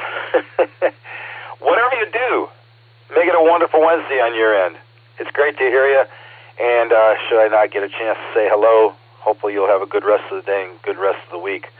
I would like to take this opportunity to remind people listening, we have the Boredom Breaker Net this afternoon from 1 to 3. I don't know who is at the helm, but I know it's a great time. A lot of great people checking in. So if you'd like to enjoy that, the same frequency starting at 1 o'clock Eastern. Also this evening, the Beacon Net happens. 10 o'clock, regular net, 9:30 early check-ins. It's always a great time. Trivia, everything else. Wonderful folks again. So with that, I'll go ahead and call our closer in here. I have not heard from anybody else. I'm going to take just a little pause.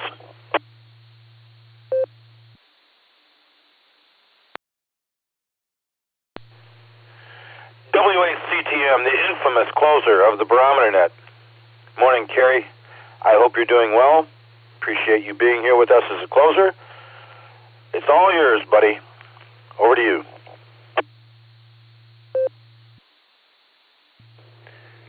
Good morning, Fred, and good morning to all the check-ins and listeners out there on this wonderful Wednesday. Boy, it's a pretty morning out there. A little bit chilly, but it's better than what'll be here in a couple months, that's for sure.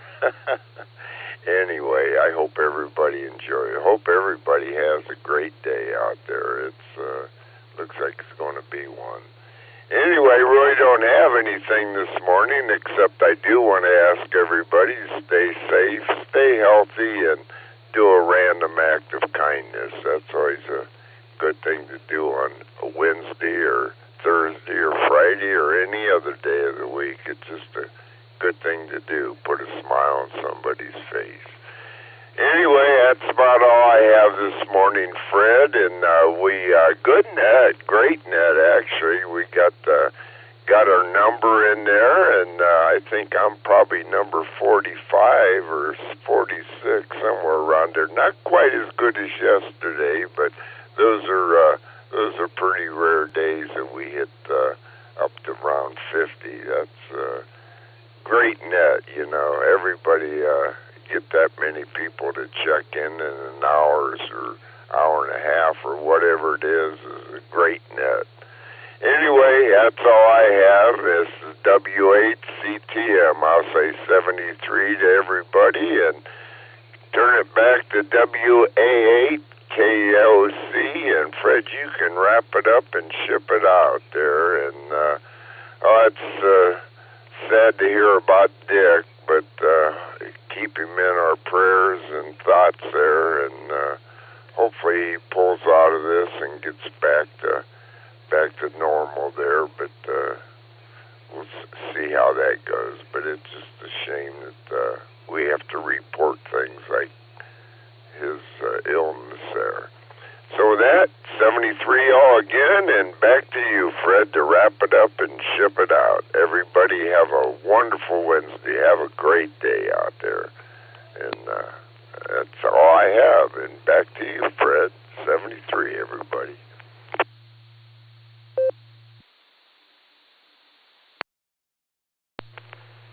Kerry, 73 to you as well. Dick is in a situation right now. He's in hospice, so there's no coming out of this. He has a very short amount of time, and I was up there to see him yesterday, and I'm pretty sure he can hear us. I don't know mental faculties being what they are, if he understands, but no communication whatsoever. And as you can understand, Susan in distress is, she's pretty wrapped up in all that. Thanks for being here. Thanks for being our closer as always. And always look forward to closing the net out with you. You take good care of yourself. Have a wonderful Wednesday. Hopefully I'll get a chance to talk to you in the near future. I'd like to thank just not Kerry, but all the stations that checked in with us on the Barometer Net this morning. Everybody is much appreciated, and I appreciate the chance to say good morning and chat with my friends. Good start to the day is what it is. All those who are listening on scanners, Broadcastify, or any other devices, if you'd like to get an FCC license and come and join us, you can go to w8wky.org. That is the club's website. Under the far right Education tab, you can drop down and find VE test sessions that are scheduled. Headed up by NAWB Stefan, the lead for the VE team, and they've licensed an awful lot of amateurs in the last few years. I'm going to take just a quick pause for time.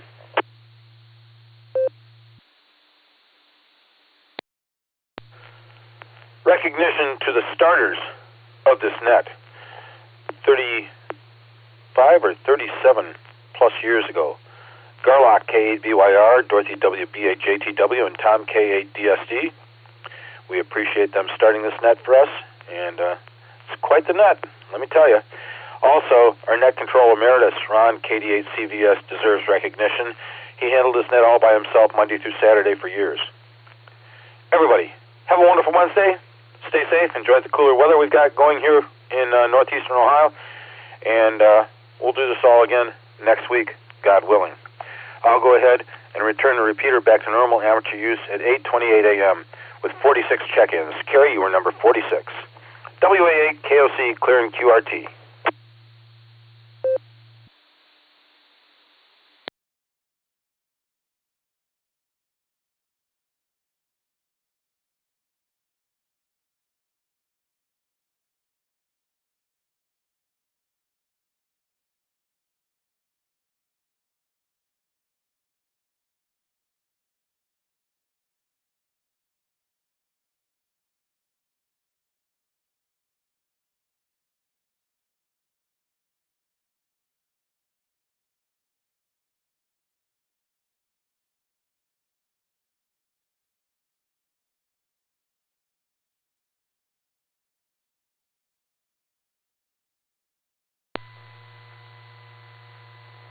W8TD.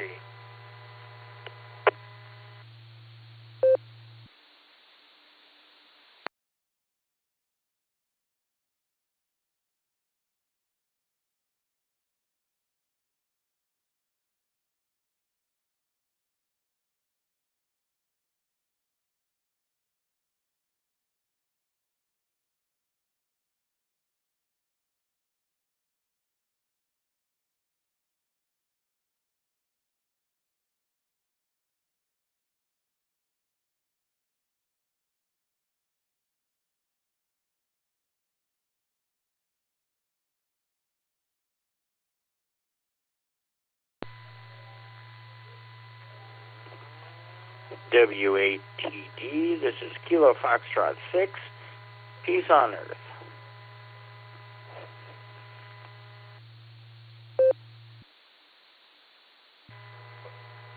KF6POE, W8TD, good morning.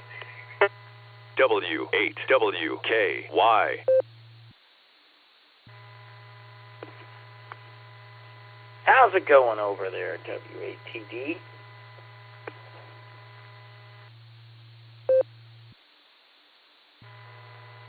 Pretty good. Guess we're going to have a mild day today. I may actually leave the house, which I don't frequently do. I don't remember if we've spoken directly before, but I've certainly heard you on some of the local nets, Christian. Name here is John, in case you haven't heard me. KF6POE, W8TD.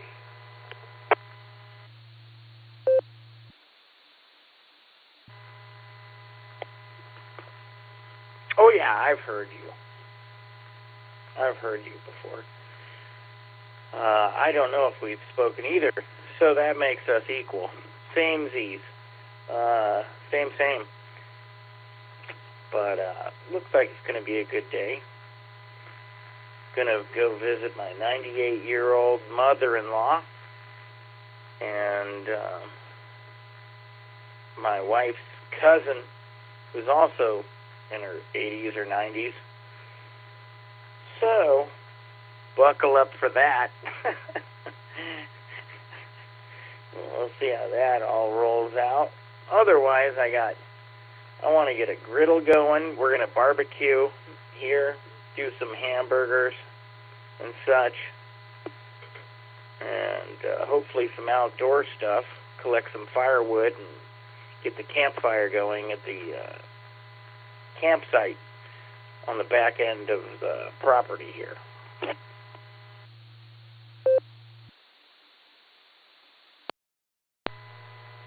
Well, that all makes sense. Sooner or later we're going to run out of outdoor activity weather, so grab it now while you can. I do not camp, but I do grill on the back deck when the mood strikes, reasonably frequently. If I do go out today, it'll be because I need to buy some grillable stuff, which I will then either grill or cook indoors, whatever the mood is at the time. And fine business on the mother-in-law. Well, your wife has some encouraging genes there. My father made it to 97.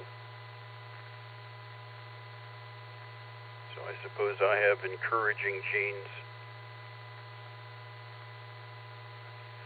But I don't have any intention of lasting that long. Kind of hoping for 80.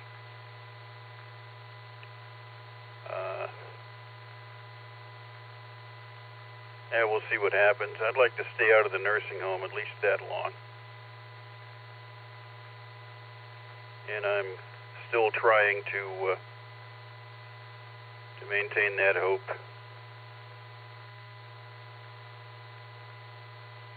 Living independently gets trickier the older you get. So we'll see how that happens. But good luck on the... I don't use a griddle. I know that's becoming kind of popular, and I'm even curious about it. I've seen these griddle tops available to put on your grill. There are things that I don't prepare because they would be better suited for a griddle that I don't have one of. So apparently you find some success using that, and that's good to know. KF6POE W8TD.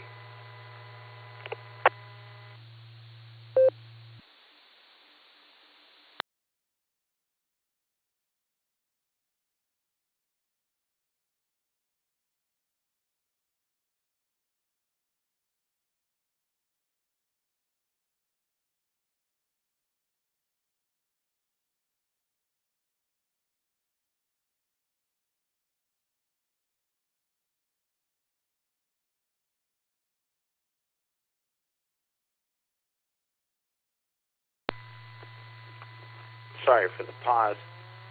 Had to reset things. Yeah, the griddle is really nice. Didn't use it at all this summer. I got it all suited up and everything. I just have a black stone camping griddle, and but it's cool because you can do like pancakes and eggs and fajitas and scoop everything around. It's all very evenly. I mean, our stove top is totally unpredictable. It's not even. It heats things uneven. So the griddle has been a savior in previous years, but I haven't fired it up yet. I think today's the day. We're going to do some burgers and such like that. I've been wanting to deep fry and make funnel cakes and other things, and I have a, what is it? Not infusion and not convulsion. That's not appropriate. Conventional? I don't know. Anyways, one of those things you plug in and it keeps a nice even temperature. I have one of those, but I haven't used it. And I'm thinking that's the way to go with deep frying.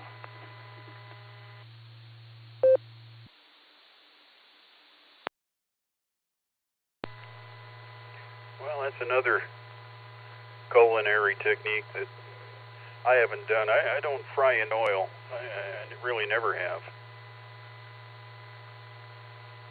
But I know that there are foods that or uniquely desirable if prepared that way. I don't know, I'm not an enthusiastic cook. I've been chief cook for an awful lot of years. I raised 2 kids alone, so I was chief cook and bottle washer all through their developing years, and ever since they've been gone. So that's what, 1980 or so I guess that's 45 years. But I cook because somebody has to. It's never been an activity that I particularly enjoyed. Although the novelty of using the grill back is helps a little bit. So I haven't experimented. I could do sous vide if I wanted to, or I could do large boils if I wanted to. I've got temperature controlled burner and some 15-gallon pots from the home brewing system here. So I could do a crab boil or whatever. But I never do. I don't have any temperature controlled, well, the oven and the air fryer is temperature controlled. But stovetop definitely is not, nor is the gas grill. So there's lots of culinary adventures that I probably will never attempt. But I still manage to eat every day.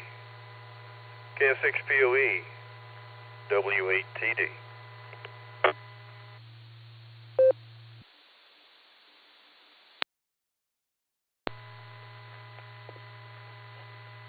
W8TD, Kilo Foxtrot 6, Peace on Earth.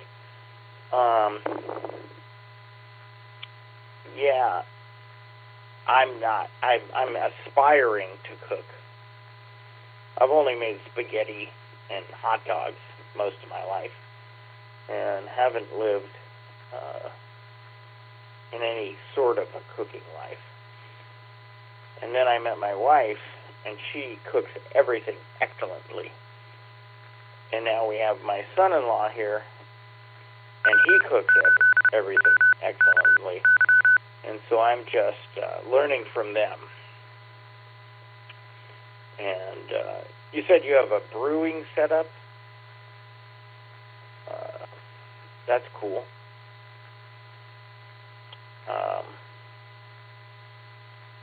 I'm an accredited beer expert, and I don't have that, so very cool. What's your setup?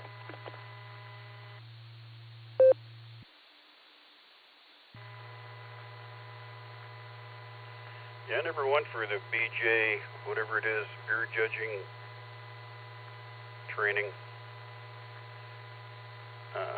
So I don't know if that's what you have. I know there's also some kind of certification that's for people who serve beer rather than brewing. I don't know, perhaps that's it. I don't have any certification. I've just been brewing for a whole lot of years. Competitively for much of that time.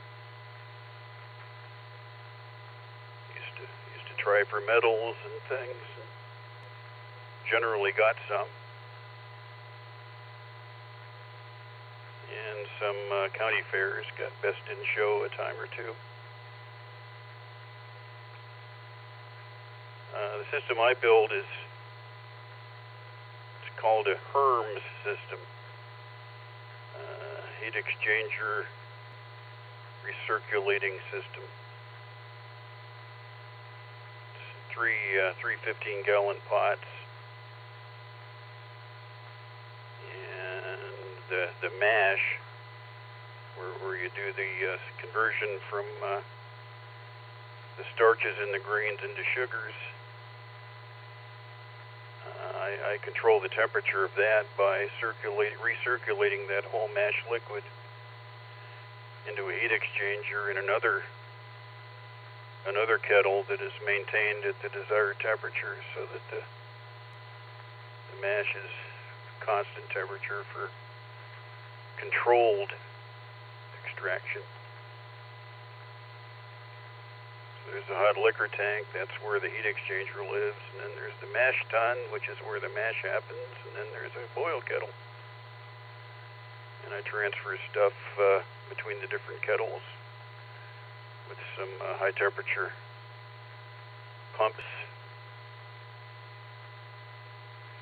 Actually, I have controlled temperature burners on all three positions, but of course the boil kettle, I don't need temperature control. So yeah, I used to do a lot of. I haven't been brewing much recently. I haven't brewed at all for the last year or so. But I could do 10-gallon batches of some high-gravity beers and larger batches of low-gravity beers. I'm primarily a stout and porter kind of guy, so I tended to make some pretty dense high-gravity stouts. KF6 POE W8TD.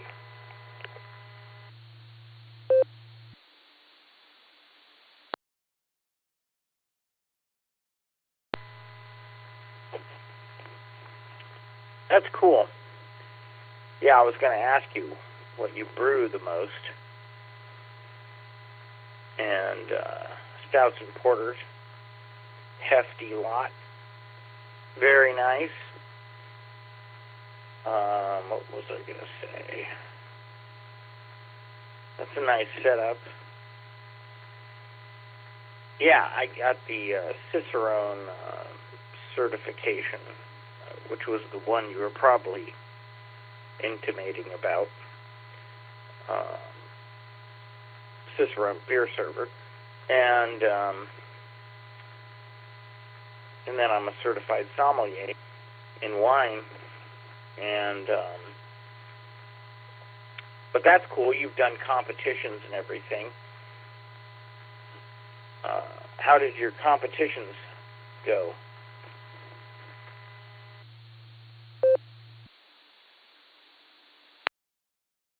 Yeah, okay, yeah, I'm familiar with the Cicerone. I just couldn't think of what it was called. The certification I considered going for was BJ, I forget what it is, but it's beer judge. It's the people that judge the competitions. They can tell whether a given beer actually fits one of the 64 styles under which it was submitted, and what kind of flaws it might have, or what variances from that style it might have. Sometimes the most important thing about a brew for a competition is knowing what category to submit it under. Because no matter how good it is, if it doesn't fit the style you submit it under, it'll get dinged. I've got a batch of medals from various competitions in Ohio. I've submitted to the national competition a couple of times, but I never did particularly well. Never medaled. But Ohio comps I generally would medal, and a decent number of golds. Specifically, mostly for my porters and stouts. I had one IPA that was reasonably highly regarded, but that's not my favorite beer to drink, so it was never my favorite beer to brew. Also, they don't last long because they depend so much on the hops flavoring, and of course hops fade in a matter of weeks, so there's no use making it if you can't consume it in a pretty short time. Whereas stouts, I still have one keg of my Russian Imperial Stout. It's 5 years old, and I haven't even cracked it yet. But stouts like that. They just get better and better.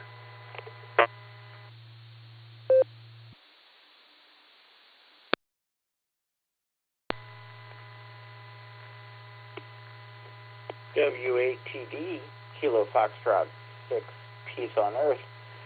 Yeah, a lot to digest there. Number one, yeah, the stouts, they last. They go the distance. You know, IPAs, they're only good for a few months, and you got to keep an eye on them because of the hops. They start to fall apart. And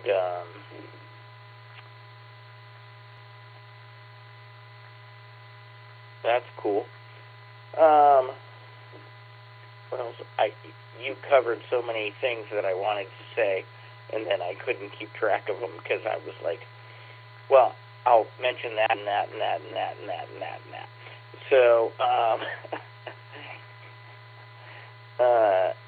yeah, the Beer Judges app is wonderful for learning, like, the qualifications, or, I don't know, qualifications is the appropriate word, the attributes of the specific styles of beer.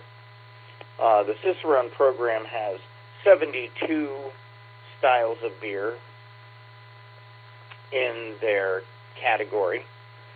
But the Beer Judges app is wonderful because it tells you what it is, what the bouquet is, what the flavor style is, what the ABV is, and then it goes into, and then it also summarizes the individual most popular things that are purchased. So, like, Russian Imperial Standard would be, you know, like Rasputin, that sort of thing.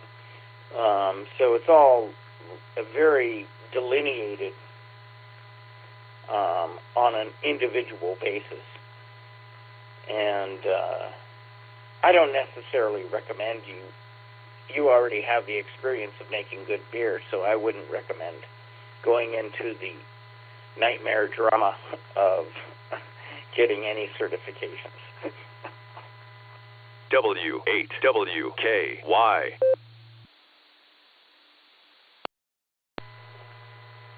Well, I have judged competitions, but as I'm not certified, I'm not permitted to judge in any major competitions. So I'd considered getting certified, but last I knew, there were 64 recognized styles under the beer judging system, and I don't know to what extent they agree with the styles that the Cicerone program recognizes. I know the styles switch around and change from time to time. They goofed me up. My best porter, which I called my Dark Nebula porter, is a chocolate porter, and it's fairly robust. It's very robust. It's on the edge. If I threw a little more barley in there, it'd wind up being, or dark barley, it'd wind up being a stout. It's a real beefy porter. And there used to be a robust porter style that I could submit under, but they eliminated that. Now I think the last couple of times I had to enter it as maybe a European porter. I forget. And it wasn't quite a match for that style. So that one always got me a gold. But once they switched the categories around and none of them fit perfectly, I started getting silver and bronze with it. Same beer, same judges. bud. If you don't fit the category, you get dinged.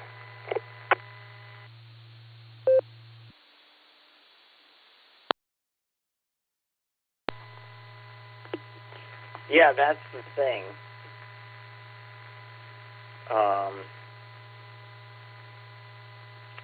One of the things you study in the Cicerone program is the difference between European porters and American porters and stouts and such.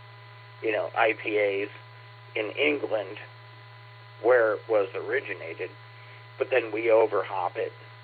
And then porters were like known to be lower alcohol oriented, and stouts were known to be a little bit elevated alcohol. And now you have, it's off the rails. Everything's experimental. Everything is out of category. They have Hop Slam from Bell's in Michigan as an experimental IPA. And so it's not even in a category. So I can completely, because they have made a double IPA, or a triple IPA rather, and then added honey to it. And so the addition of the additive of honey then took it out of the category of which you would normally apply to. So I can completely understand that.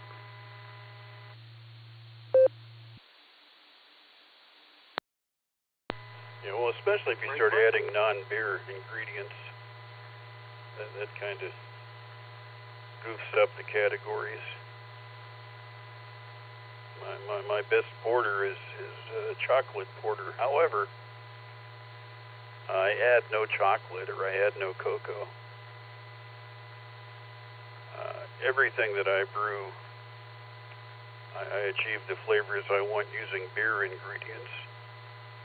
Choices of malt, choices of hops. And you can get a very intense chocolate aroma and flavor just with proper choice of malts. Mine, I rarely bottle it, but I bottle it for competitions. And when you pop the cap on a bottle, the chocolate aroma hits you in the face. But there ain't no chocolate in it. For some reason, commercial brewers are less fussy about that than I am. They'll tend to have some, cacao ribs or junk like that in there. But I don't do it. I used to make a vanilla porter, and I would actually, scrape vanilla beans to put in that. And that's a non-beer ingredient. I think it's the only non-beer ingredient I ever used. KF6POE W8TD, and I don't use that anymore.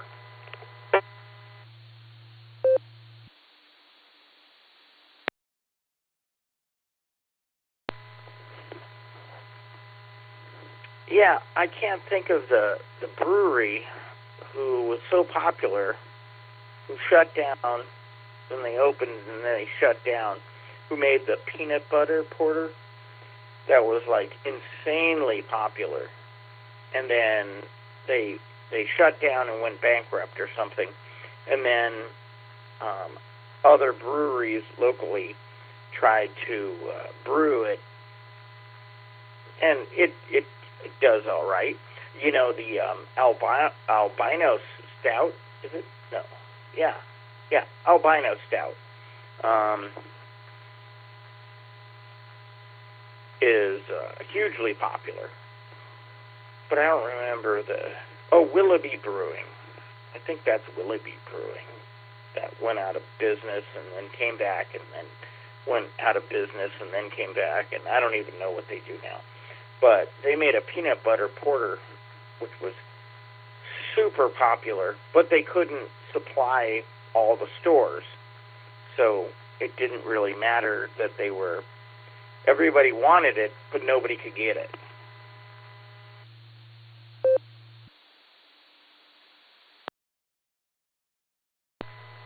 that's actually a style that tempted me because I had some really excellent peanut butter porters from commercial brewers.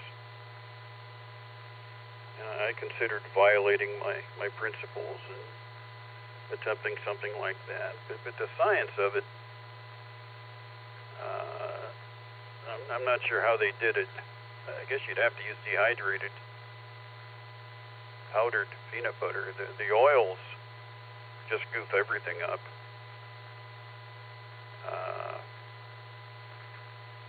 So you can't just throw peanut butter in there. And you can't just grind peanuts up and put it in there because the oils would mess up the chemistry.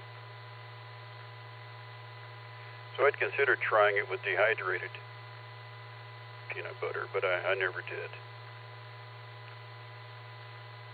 I pretty much follow the... I can never remember the name. The Reinheitsgebot. The old law in England from the 16th century that said beer could only contain malt, hops, water, and yeast, and anything else, and you couldn't call it beer.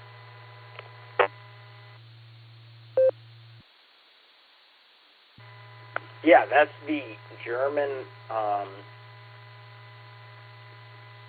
purity law. And I think it's fascinating. It's just fact, but what I think is entertaining is how enraged the beer industry got with Bud Light, because it was like yeast, beer, yeast, malt, hops, and then they added rice to sweeten it. And everybody got enraged because it was an additive, really, right? But Budweiser then remarketed it as all natural ingredients. And I went, oh, that's a nice pivot right there. KF6POE. W8WKY.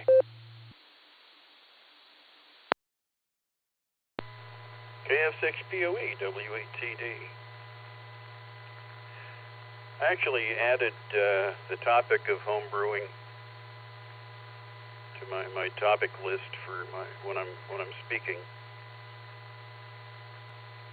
and I discussed the addition by Budweiser of rice. Chemically speaking, it's actually clever. It saves money. The deal is the enzymes that you need to convert starches to sugar. Your base malts, modern, for the last 50 years, base malts have a way excess of enzymes.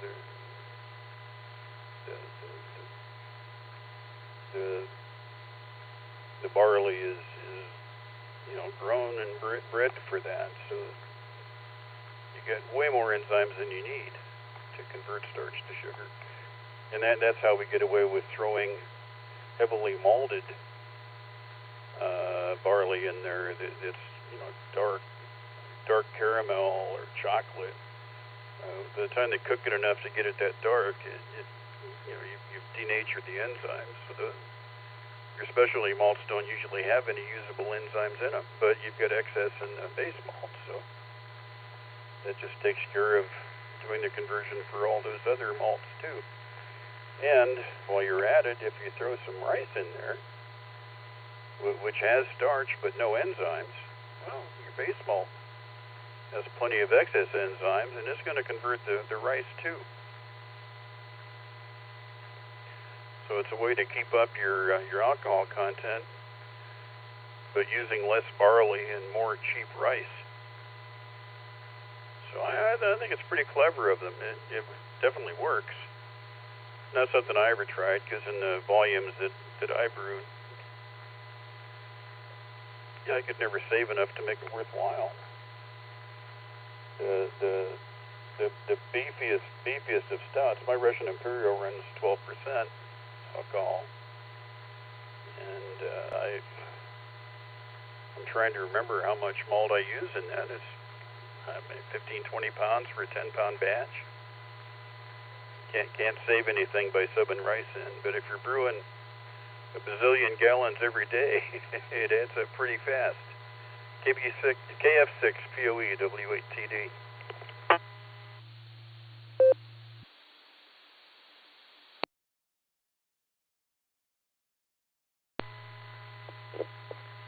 W8TD, Kilo Foxtrot 6, Peace on Earth. Yeah, I thought it was fascinating. More so on a marketing level than a brewing level. You know, people often ask me, because of the wine portion, they're like, well, you're a sommelier, so how does that reconcile, you know, your beer interest? And I go, or your beer progression for certifications. And I go, the beer is like you're going into chemistry, because the Court of Master Sommeliers only goes into like service and climate. I mean, it's a lot. It's climate. You negotiate the climate of the world with the grapes of the world, and then reconcile everything else into flavor profiles. But the beer aspect, the Cicerone program, totally breaks down into like chemistry. I mean, it's just chemistry. It's like, okay, what's your pH balance for a Pilsner? Exactly. Yeah. So you get tested on what's the pH balance for a Pilsner in actual Pilsen, Germany. Yeah. So all of a sudden you're into not just a region, but now you're into regions of pH balances, alcohol level, hops and malt and yeast, and all of a sudden everything kind of goes sideways, and that's why people cry.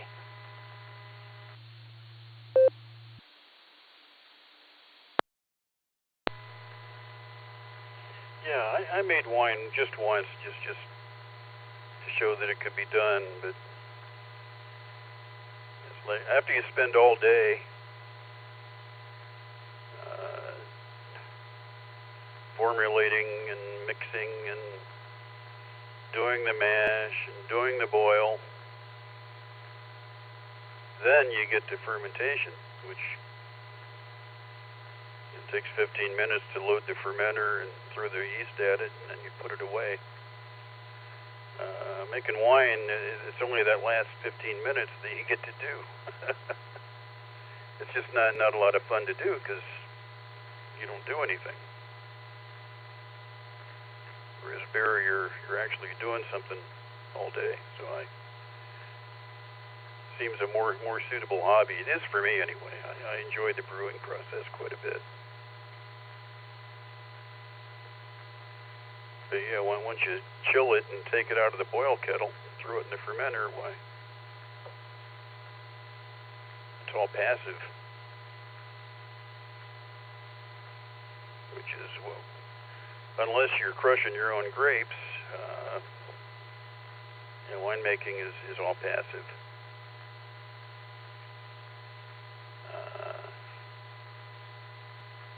You have to put the clay in to settle out the sediment. You have to. There's stuff you do, but you do it for a half hour once a week until it's ready to ferment. So yeah, I didn't do that again. It just wasn't sufficiently fun, and I don't drink wine. I think I still have wine left over from that experiment, and that was probably 10 years ago. And because I don't use a lot of preservatives, I kind of suspect that 10-year-old wine is probably vinegar by now.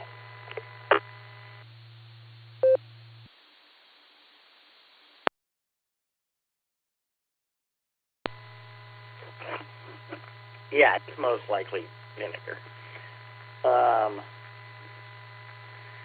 But that is funny. Yeah, and the sanitization process of making beer is insane. You know, you have to stay focused on it. You have to sanitize everything, change everything over, check your all your equipment, and move forward. And then sometimes it still doesn't turn out. So until you get like a basis of what you're doing and then practice it, it's like way more complicated than wine production is. So, yeah, I admire your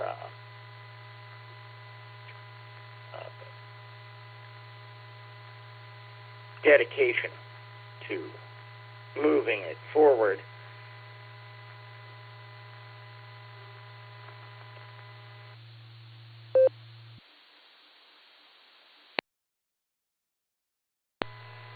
Well, it does involve some process control. The goal, a goal as a brewer, is to make sure that when you go to make the same beer again, that it comes out the same way again. Consistency is key. I mean, Budweiser, people don't respect Budweiser, but I don't like their beer, but I respect the fact that they produce a bazillion gallons of it every day, and it always comes out the same. And that's process control. That's consistency. And for home brewers, it's more of a challenge, partly because the batches are so much smaller. It's like when I kept fish. A small aquarium is much harder to maintain than a large one because, you know, small areas multiply so much faster. So the ability to produce the same beer every time is something that we strive for. And we have opportunities to fail. If we do the full brew, you know, we call it all grain, meaning we're not using any extracts. We're actually doing the mash and doing all the conversion ourselves in the mash. And you know, if you goof that up, get the temperature wrong, get the mix wrong, it's not going to be consistent. The majority of home brewers use extract, where some commercial brewery did the mash and made the wort, which is what you call it before it gets fermented, and then they desiccate it, dehydrated it, either into a very thick syrup or into actually powder. And then they take that and mix it with water and boil some specialty greens in it to give it flavor. Or not boil, but steep, to get flavor and color into it. But the mash is already done. It's guaranteed. They can't goof the mash up. So it's easier to be consistent if you do extract brews. But it's also not nearly as much fun because the mash is the interesting part. KF6POE, W8TD.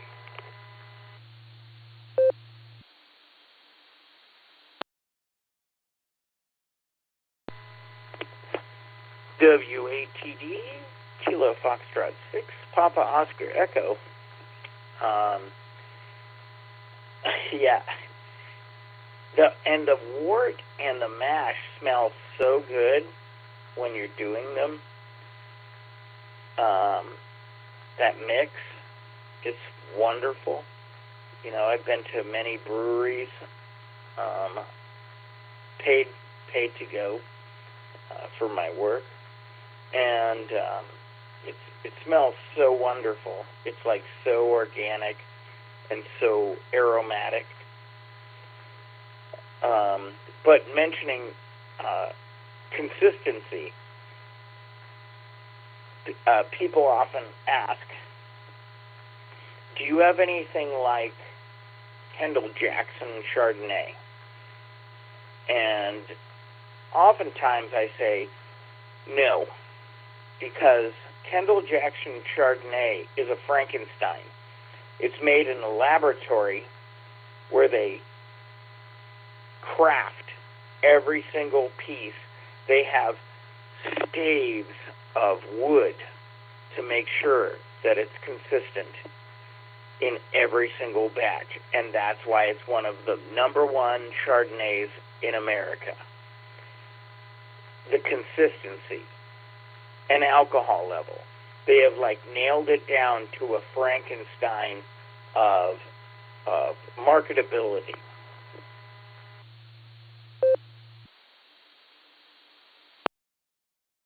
Oh, that's interesting. Yeah, I wouldn't have thought that consistency was a goal in winemaking, because the grapes are different every year.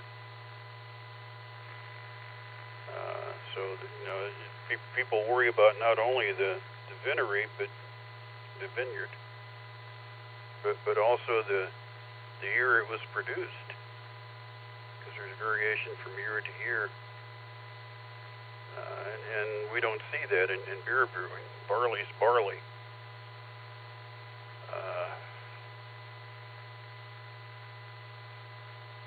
People don't realize that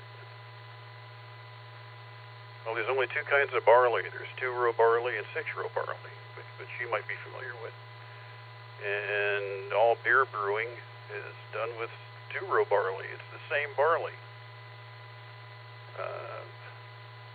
The only reason there are different kinds of beer is because we malt it in different fashions. The maltster is the person who decides what that barley is going to act like, what it's going to look like, what the flavor is going to be.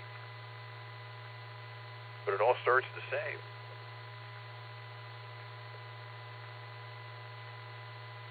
So yeah, that's something else I talk about a lot when I'm talking about beer.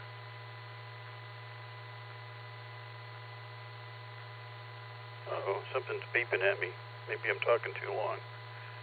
KF6 BOE W8TD.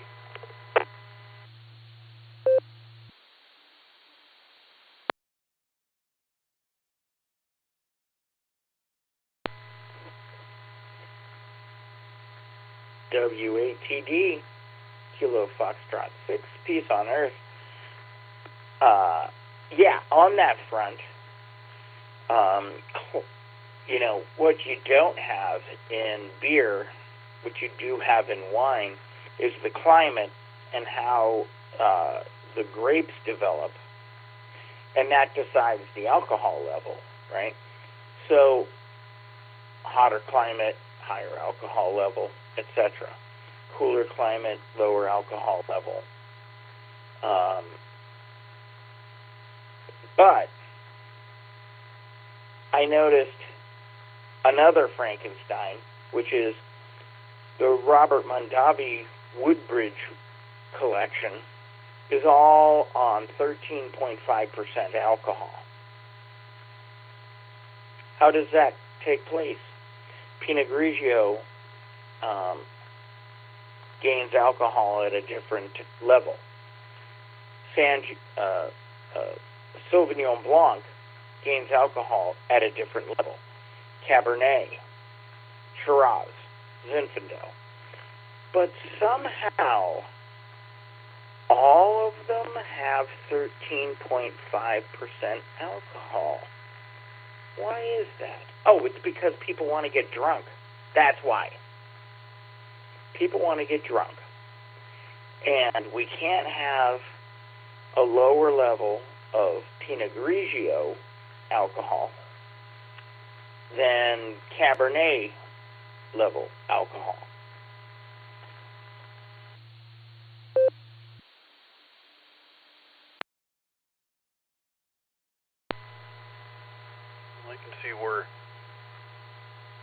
it would be desirable to have a consistent average alcohol by volume by the time it's done. And I know how we control it. It's how much barley we use. Because that determines how much sugar we wind up with. And how much sugar we wind up with. Well, but it's more complex than that. How much digestible sugar we wind up with. The process of mashing barley, there's two different enzymes in use, and I'm not going to remember the names of them right now. But one of them cuts the starches up into short chains, which are simple sugars, and the other enzyme tends to cut them up into long chains, which are complex sugars. And which is predominant depends on the temperature of the mash. And I don't remember which one gets more active cooler and which one gets more active hotter, but I do know that the two curves for the two different enzymes cross right at 152 degrees. So if you mash at 152 degrees, you're going to get a pretty well balanced mix of complex and simple sugars, and that's why we always mash at 152 unless we have a reason to try to shove it one way or the other. But the more complex sugars you've got, the more the yeast is going to ignore. Yeast doesn't like complex sugars. Doesn't digest it nearly as effectively. So if you have a lot of long chain sugars in there, the beer is going to be sweeter in the end because there's going to be more sugar left after fermentation that the yeast ignored.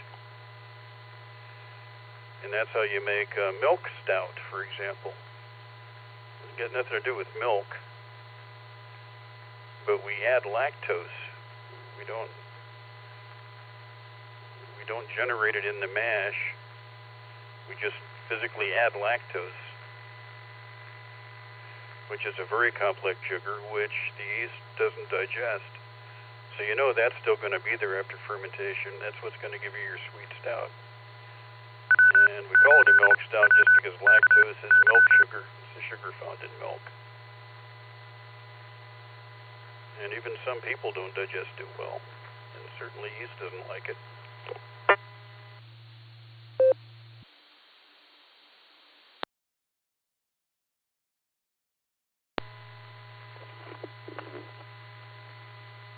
Exactly. And my friend at Sibling Revelry pointed out,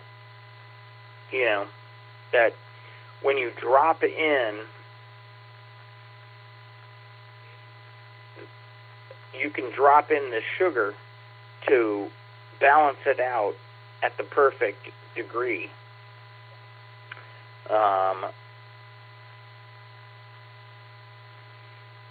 Because to elevate the alcohol level of beer.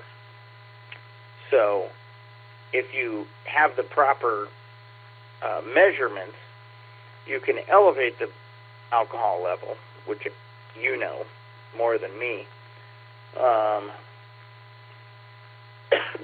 to even it out at the alcohol level that you want for whatever beer you're making.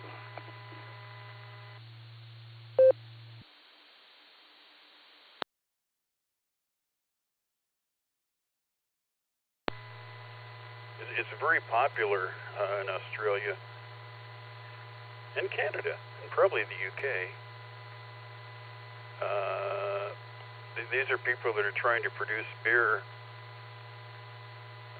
in order to save money compared to buying beer. They're not going to do a mash. They're not going to do a complicated brew because it's not a hobby for them. They're just looking at they want a product. So they'll buy extract and they'll mix it with water. And they'll actually buy pre-hopped extract. This is extract wort that the brewer actually mashed it and boiled it with hops in it. and then drained that wort off. And now this is ready-to-be beer. It already has all the flavoring and coloring it's ever going to have.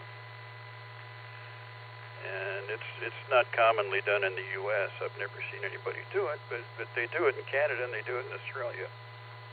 And they'll buy this pre-hopped mash, and all you do is you dilute it with water and you throw the yeast at it. It's done before you start. And it comes in a specific size can that's right for 5 gallons of final product. So they'll do what they call a kit and a kilo. They call this can the kit.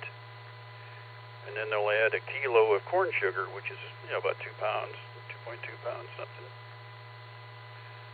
Because 1 pound of corn sugar in a 5-gallon batch adds about 1%.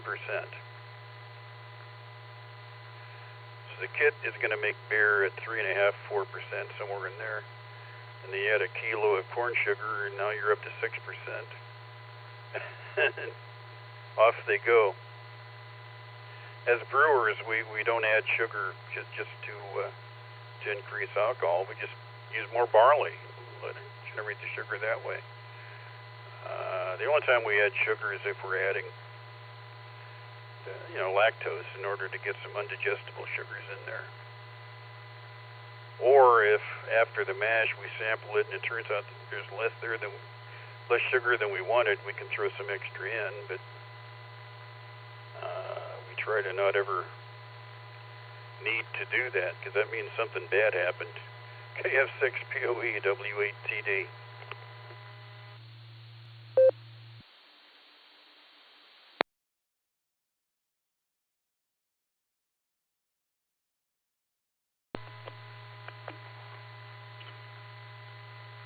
Yeah, and Canada, having been there for a year, doesn't produce higher alcohol overall beer.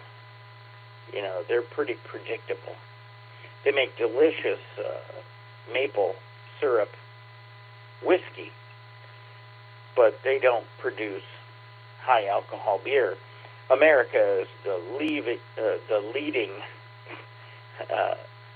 source of that. Hence, IPAs were created in England, and then we took it and made it a monster of alcohol and hops, etc. So that's interesting, though.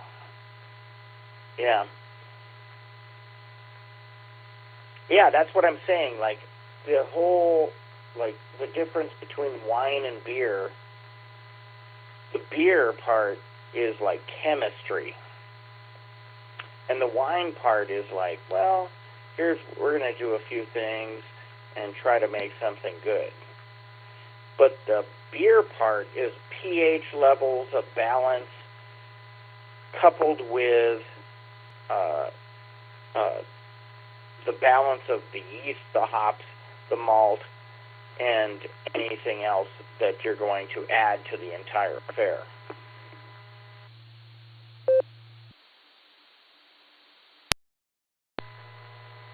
And the fact that we're going to use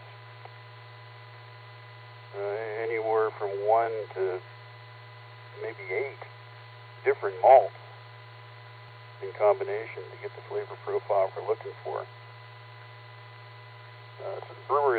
Some brewers make a smash beer, which is an acronym for single malt and single hop, SMASH. And they'll use just a base malt and just one variety of hops to showcase, that particular hops. But generally, you're going to have 3 or 4 different malts. My porter, I think I use 8 different malts. I spent a lot of time tuning that recipe to exactly what I wanted. Same for my Russian Imperial Stout. I've got a lot of different malts in there to get the profile I'm looking for. On the other hand, the hop schedule on both is quite simple because they're just not hop forward. Hops don't do much. You need hops for bittering to balance out the sugars. It doesn't even matter too much what hops you use, because if you put them in for the full boil, so you get maximum bittering effect, the flavors aren't there. If you want flavor and aroma, you put the hops in toward the end of the boil. So they're another variation. Not only do you choose the hops that you want to use and the quantities that you want to use, but you also have to choose how long they're exposed to the boil. Put your bittering hops in first, and then your flavoring hops with maybe 15 minutes left to go, and then your aroma hops with 5 minutes left to go. So you're busy. You're doing stuff the whole time. That's why it's fun. Because to get what you want, you have to work at it. I guess some wines are blends of different grapes. I'm not knowledgeable about that stuff. But every beer is a blend of a lot of things. So that's why it's fun to do. KF6POE, W8TD.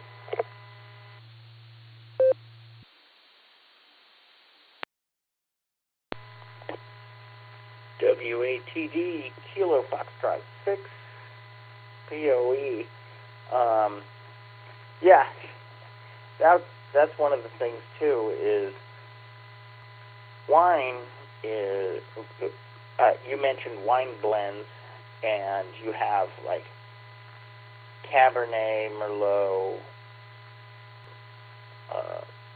Sangiovese for, like, a Super Tuscan in Italy.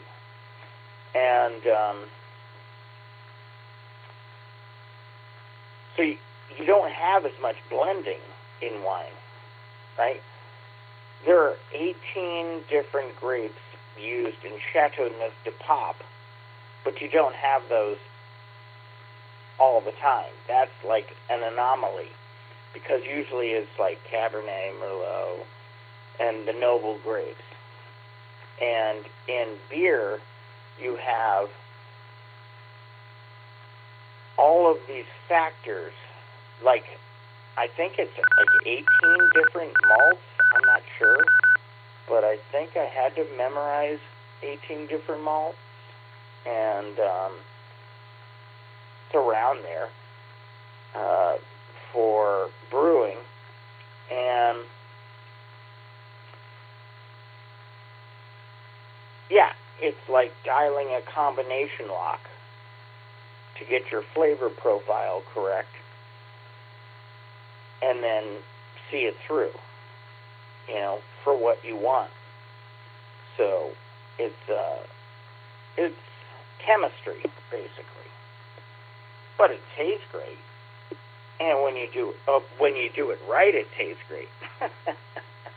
Sometimes it all goes south.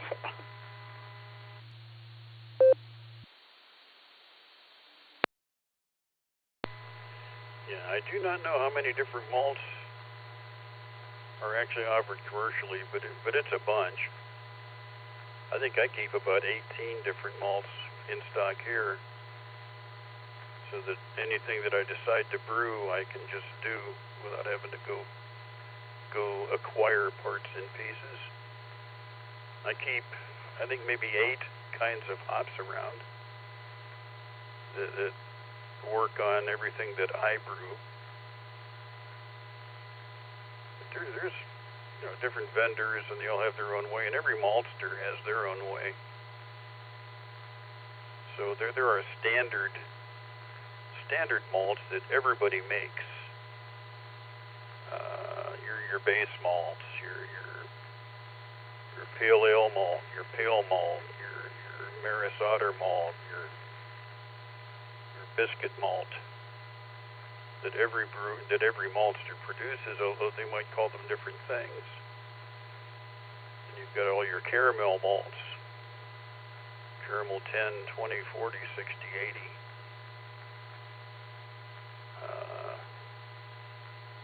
And then your chocolate malt. So yeah, there's I guess if you ignore the names that the different maltsters apply to what is essentially the same malt, maybe there are only 18, I don't know.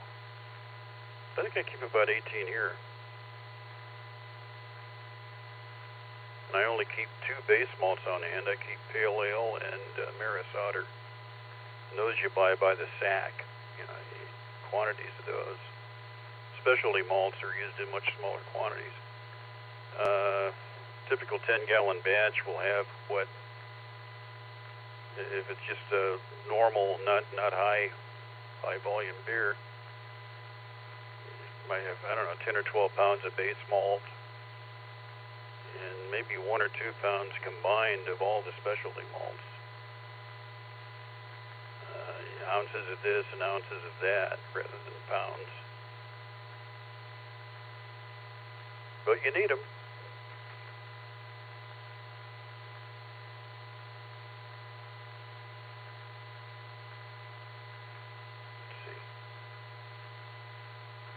Oh, and then you get into the beers that I don't like, your wheat beers. And those are 90 or 95% barley anyway. Wheat is added more as a specialty. So it's called a wheat beer or a Weiss beer, but still mostly barley.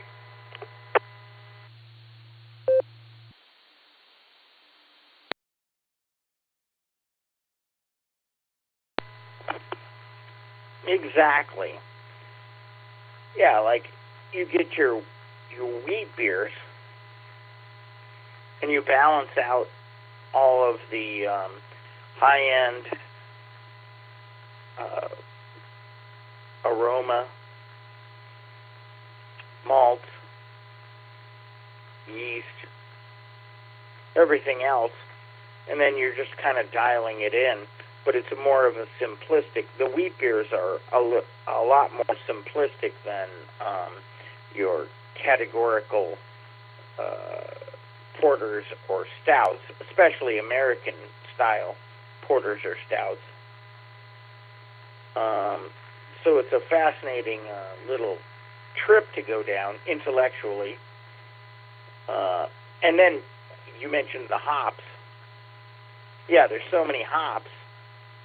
Willamette Valley, which I think of as, great wine country, but Willamette Valley produces most of the hops for a lot of the beers in North America.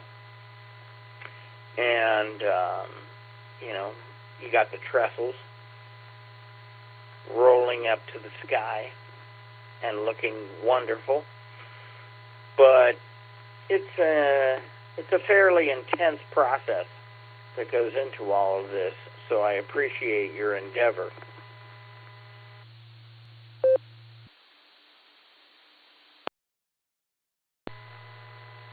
The good news about hops is they grow like a weed.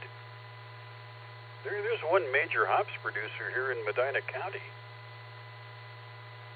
Or there was. They're probably still around. I used to grow some of my own hops, but it's easy. They want to grow. They're buying Bravo INE rather than a vine, Victor INE. And all they want to do is climb. They don't want to spread like on a trellis. They just want to climb vertically. So you give them a string or a rope or a wire, tie the other end up somewhere high, as you said, hanging from a trestle, and up they'll go. You can't stop them. They want to grow. Even in my poor location, they always did fine. They climb until they can't climb anymore. When they realize they're done climbing, it's called the flop, F-L-O-P. They flop, they stop growing, they stop climbing, and start producing flowers. when the time comes, you just cut them off at the top, let them land on the ground, harvest them, cut off the plant at the dirt, and next year it'll all magically happen again, as long as you remember to put new rope up again.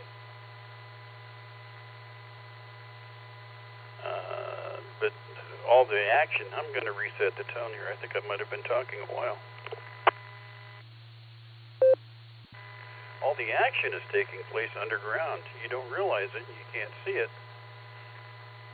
but they spread like tree roots.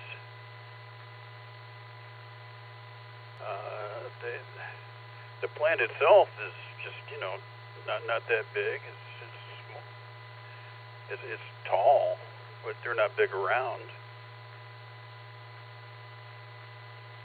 However, underground, what's happening is you get this huge roots spreading. They would take over the field if you let them. People that want to grow hops at home for entertainment, that's fine, but you can't just put them in the dirt, or sooner or later your whole yard is going to be nothing but hops. You have to constrain them.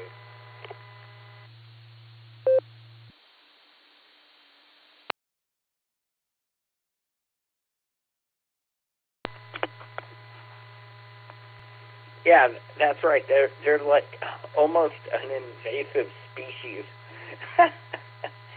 that climbs and proliferates nonstop.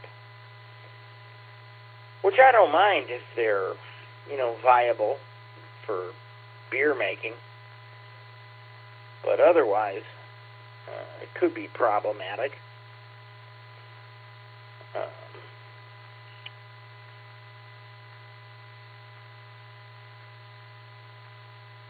Have you ever experimented with making barley wine?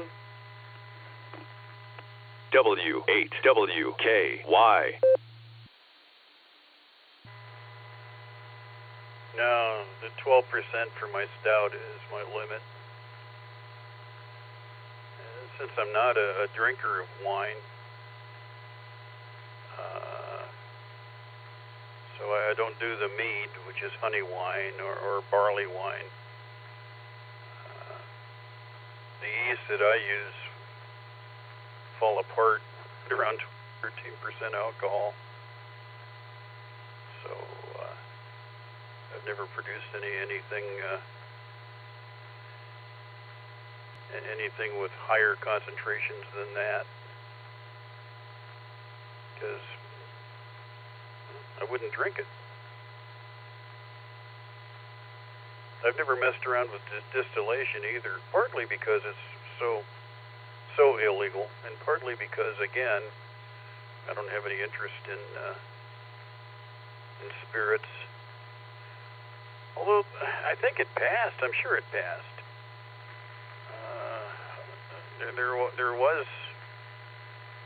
There's an act in Ohio that I'm pretty sure passed. I don't think it's taken effect yet. That will permit limited distillation at home. And if anybody assures me that it has passed and has actually taken effect, I will probably experiment with distillation, just because that looks like something fun to do also.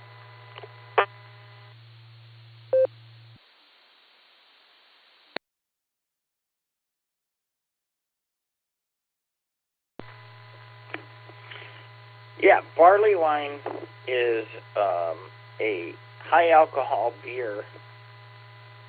Most notably, what is the commercial popular barley wine? Well, North Coast makes a great barley wine out of Columbus, I think it is. And then Sierra Nevada makes the Bigfoot barley wine, which is a beer, and it's high alcohol. It's like 15-16% or something like that. And as far as distillation goes, they have these you've probably already seen it, but they have these countertop distillers where you can make your own, vodka or whatever, that have come out years ago. And you can actually distill your own alcohol there, and it's legal because it's not in a,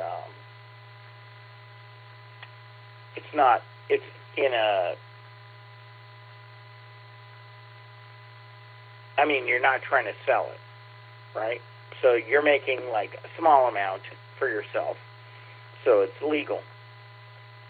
But, that's something I've thought about as well, like 10 years ago or something. But barley wine is interesting because you can also age it. So you can make barley wine, the beer, very malty, high alcohol, and then you can age it for a few years, and it just gets better. I was working at a store where I ordered barley wine, and then we never got to it, and they made fun of me for ordering it. And then when a year later I popped it onto the tap, they said, "This is delicious. Oh, you made fun of me for a year about this barley wine, and now it's delicious because it's aged a year." Yeah, I made the right choice.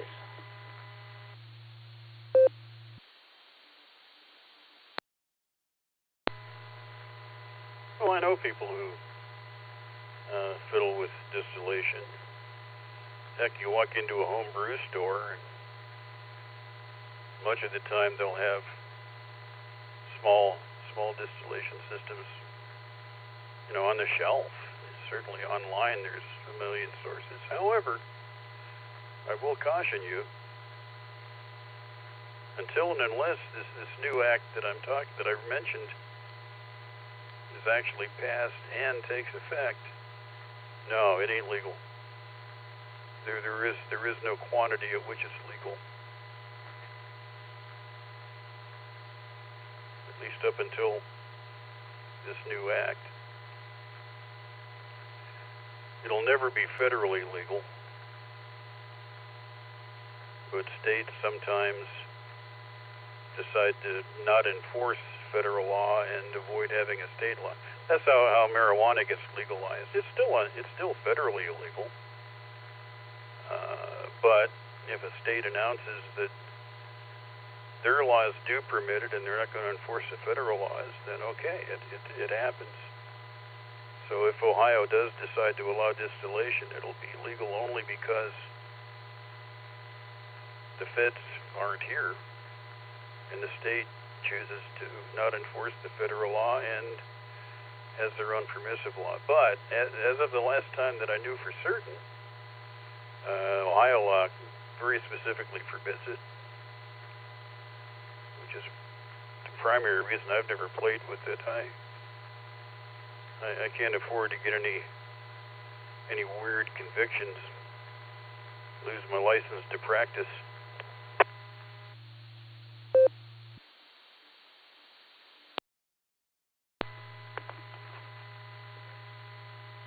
Roger that. W8TD, this is Kilo Foxtrot 6, Papa Oscar Echo. On that, I don't think I've checked the actual law. I've just seen that they have distillers. I'm not interested in distilling my own alcohol, so it doesn't really matter. But, and furthermore,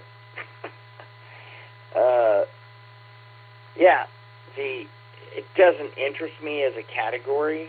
I have to look up. I'm glad you mentioned that because I have to look up this law have to reread the Ohio liquor laws for work, so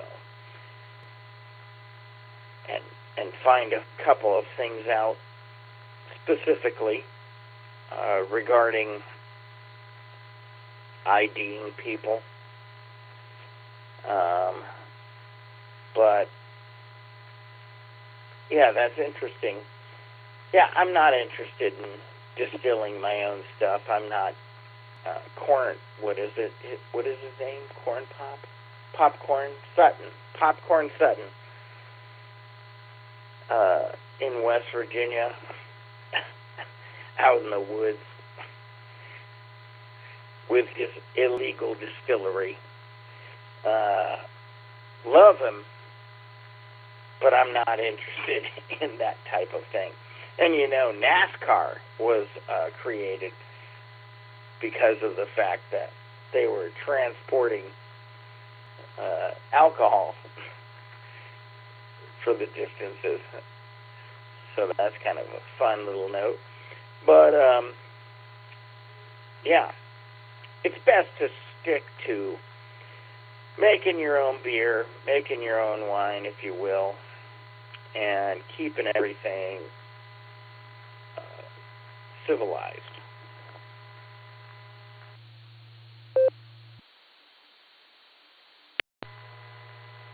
Yeah, well, if you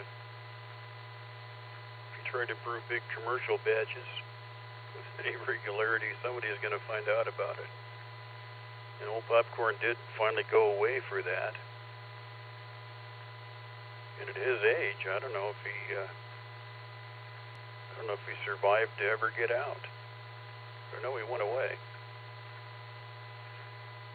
You know, if you're old enough, you might remember when it wasn't legal to brew beer in Ohio for home use. Or anywhere. Was it Carter? Anyway, 1978, they finally passed a law that made home brewing for personal consumption legal in the U.S. When they undid prohibition and wrote the new liquor laws, they forgot to include anything about home brewing. So home brewing never came back after prohibition until 1978, and then it became legal. And then all the states immediately decided to pass their own laws talking about what they would permit. And I still see a lot of unlawful activity regarding home brewing.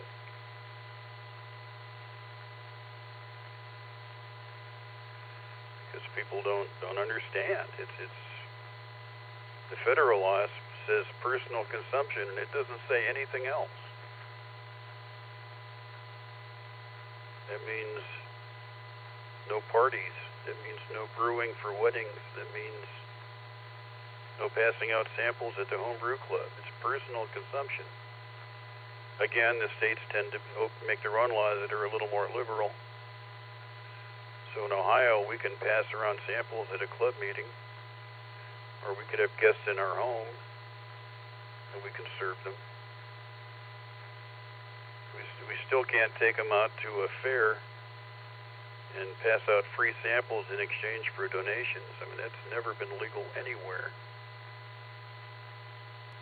And yet people still do it.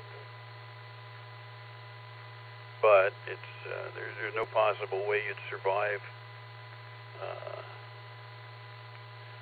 If you got charged with it, you would be convicted. There's no out.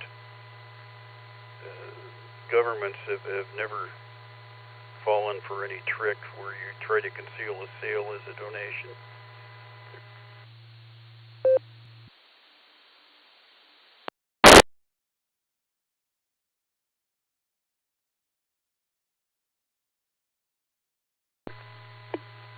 WATD Killer Foxtrot 6, Peace on Earth.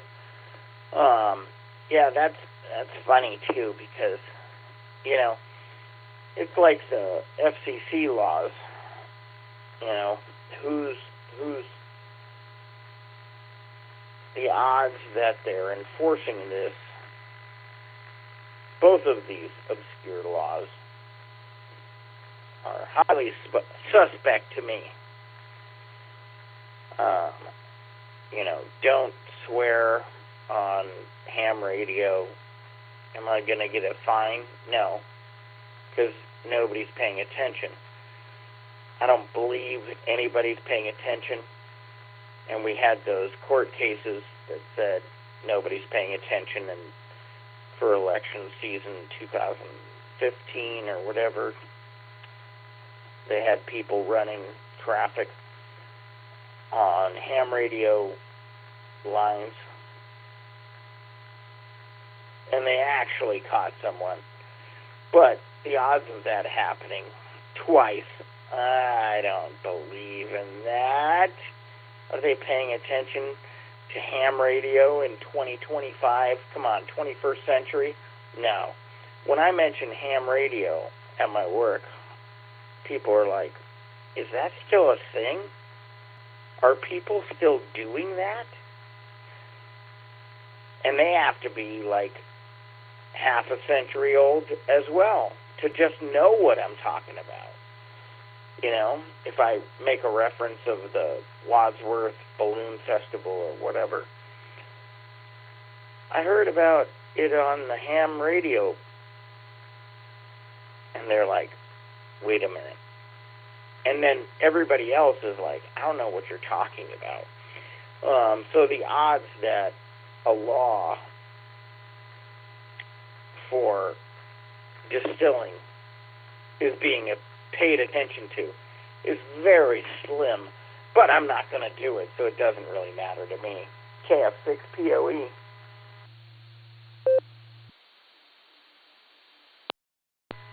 KF6POE, W8TD. Yeah, well, enforcement is pretty minimal on the ham bands.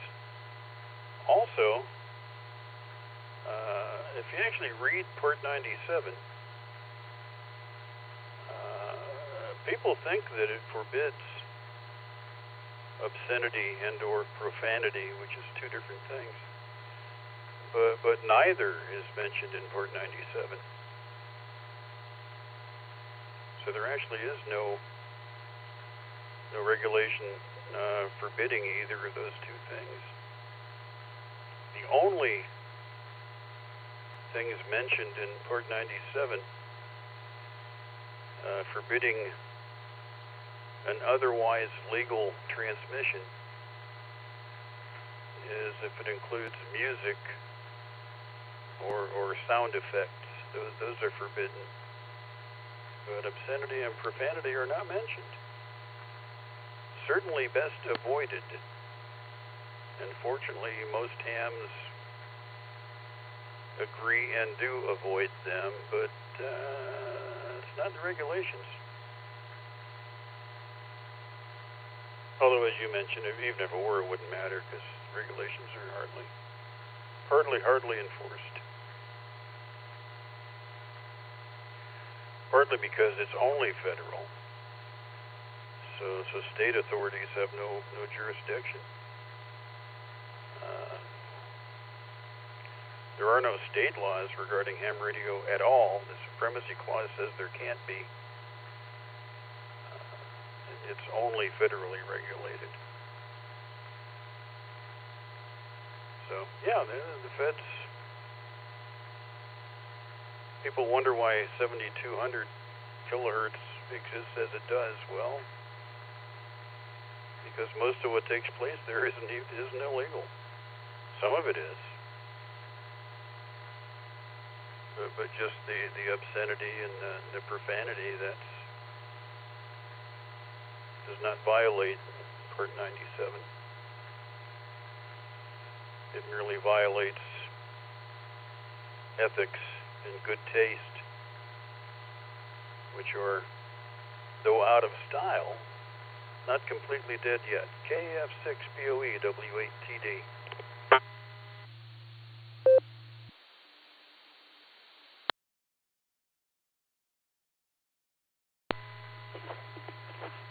that's a really fascinating point that you mentioned. I never thought about that. Like, we think of ham radio as our local community, but it is federally relegated. And I've never thought about that, actually. And that the states don't have any say on it. And as far as profanity in Part 97, that's kind of fascinating. But I found that over the last, I don't know, I've been a ham since 1998. So I've found that in general, more than in general, people who are attracted to ham radio aren't going to use profanity anyway, so it doesn't really matter. I do enjoy dipping into the Los Angeles repeater where they swear at each other and call each other names and such. So I do enjoy that because I lived in L.A. and was a ham listening to that. So I do enjoy that. I like the rebel station here and there. But overall, all of us are kind of governed by our own human decency. Back to you, KF6POE.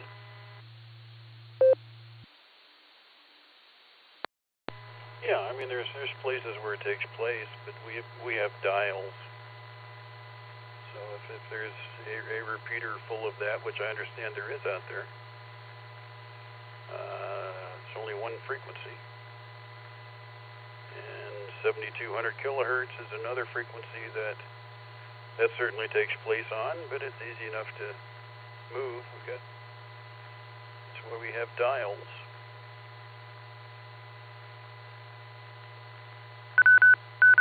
I have heard a certain amount of, well, not profanity, but obscenity on local repeaters in the wee hours of the night a few times when I was not sleeping well. Not very often, but I can think of a couple of times I did. But again, it's not I keep saying unlawful.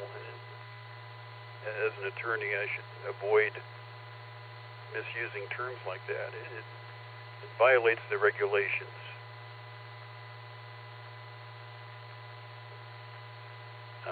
Rather than being actually illegal. If it were illegal, there would be the opportunity for criminal prosecutions, but it's merely a regulation violation, so it's monetary forfeitures is what the FCC can do to you. They will send you a notice of apparent monetary forfeiture and give you the opportunity to argue why that shouldn't take place. But obviously they send very, very, very few of those.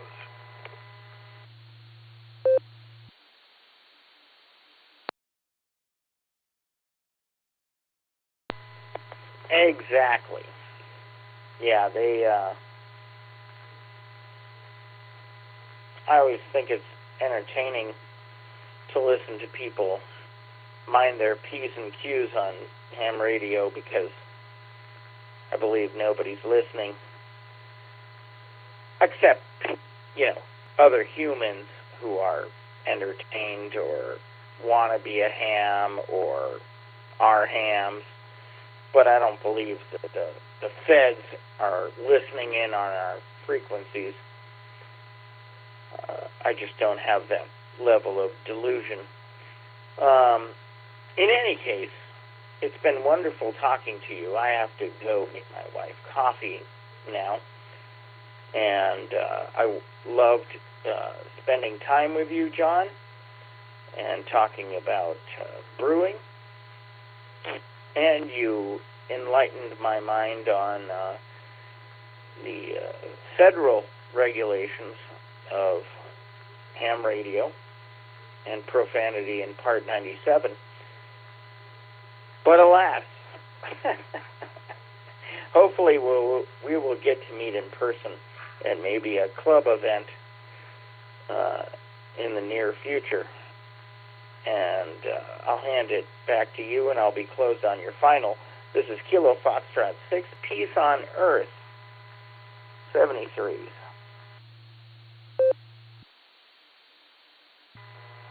Okay, well, fine business, Christian. K6POE, W8TD. Yeah, thanks for coming back to me. I certainly enjoyed the conversation. I very rarely sit and actually talk on a radio these days, so it's a pleasure so to do. So enjoy your day. I'll try to enjoy mine. I do try to support the Sarah Club, and I do try to attend meetings, or at least the pre-meeting dinners. More than once I've made it to that and then skived off rather than attending the meeting itself, which is not a good way to support the club. But hope to see you. Again, enjoyed it. Talk to you soon. KF6BOE, W8TD.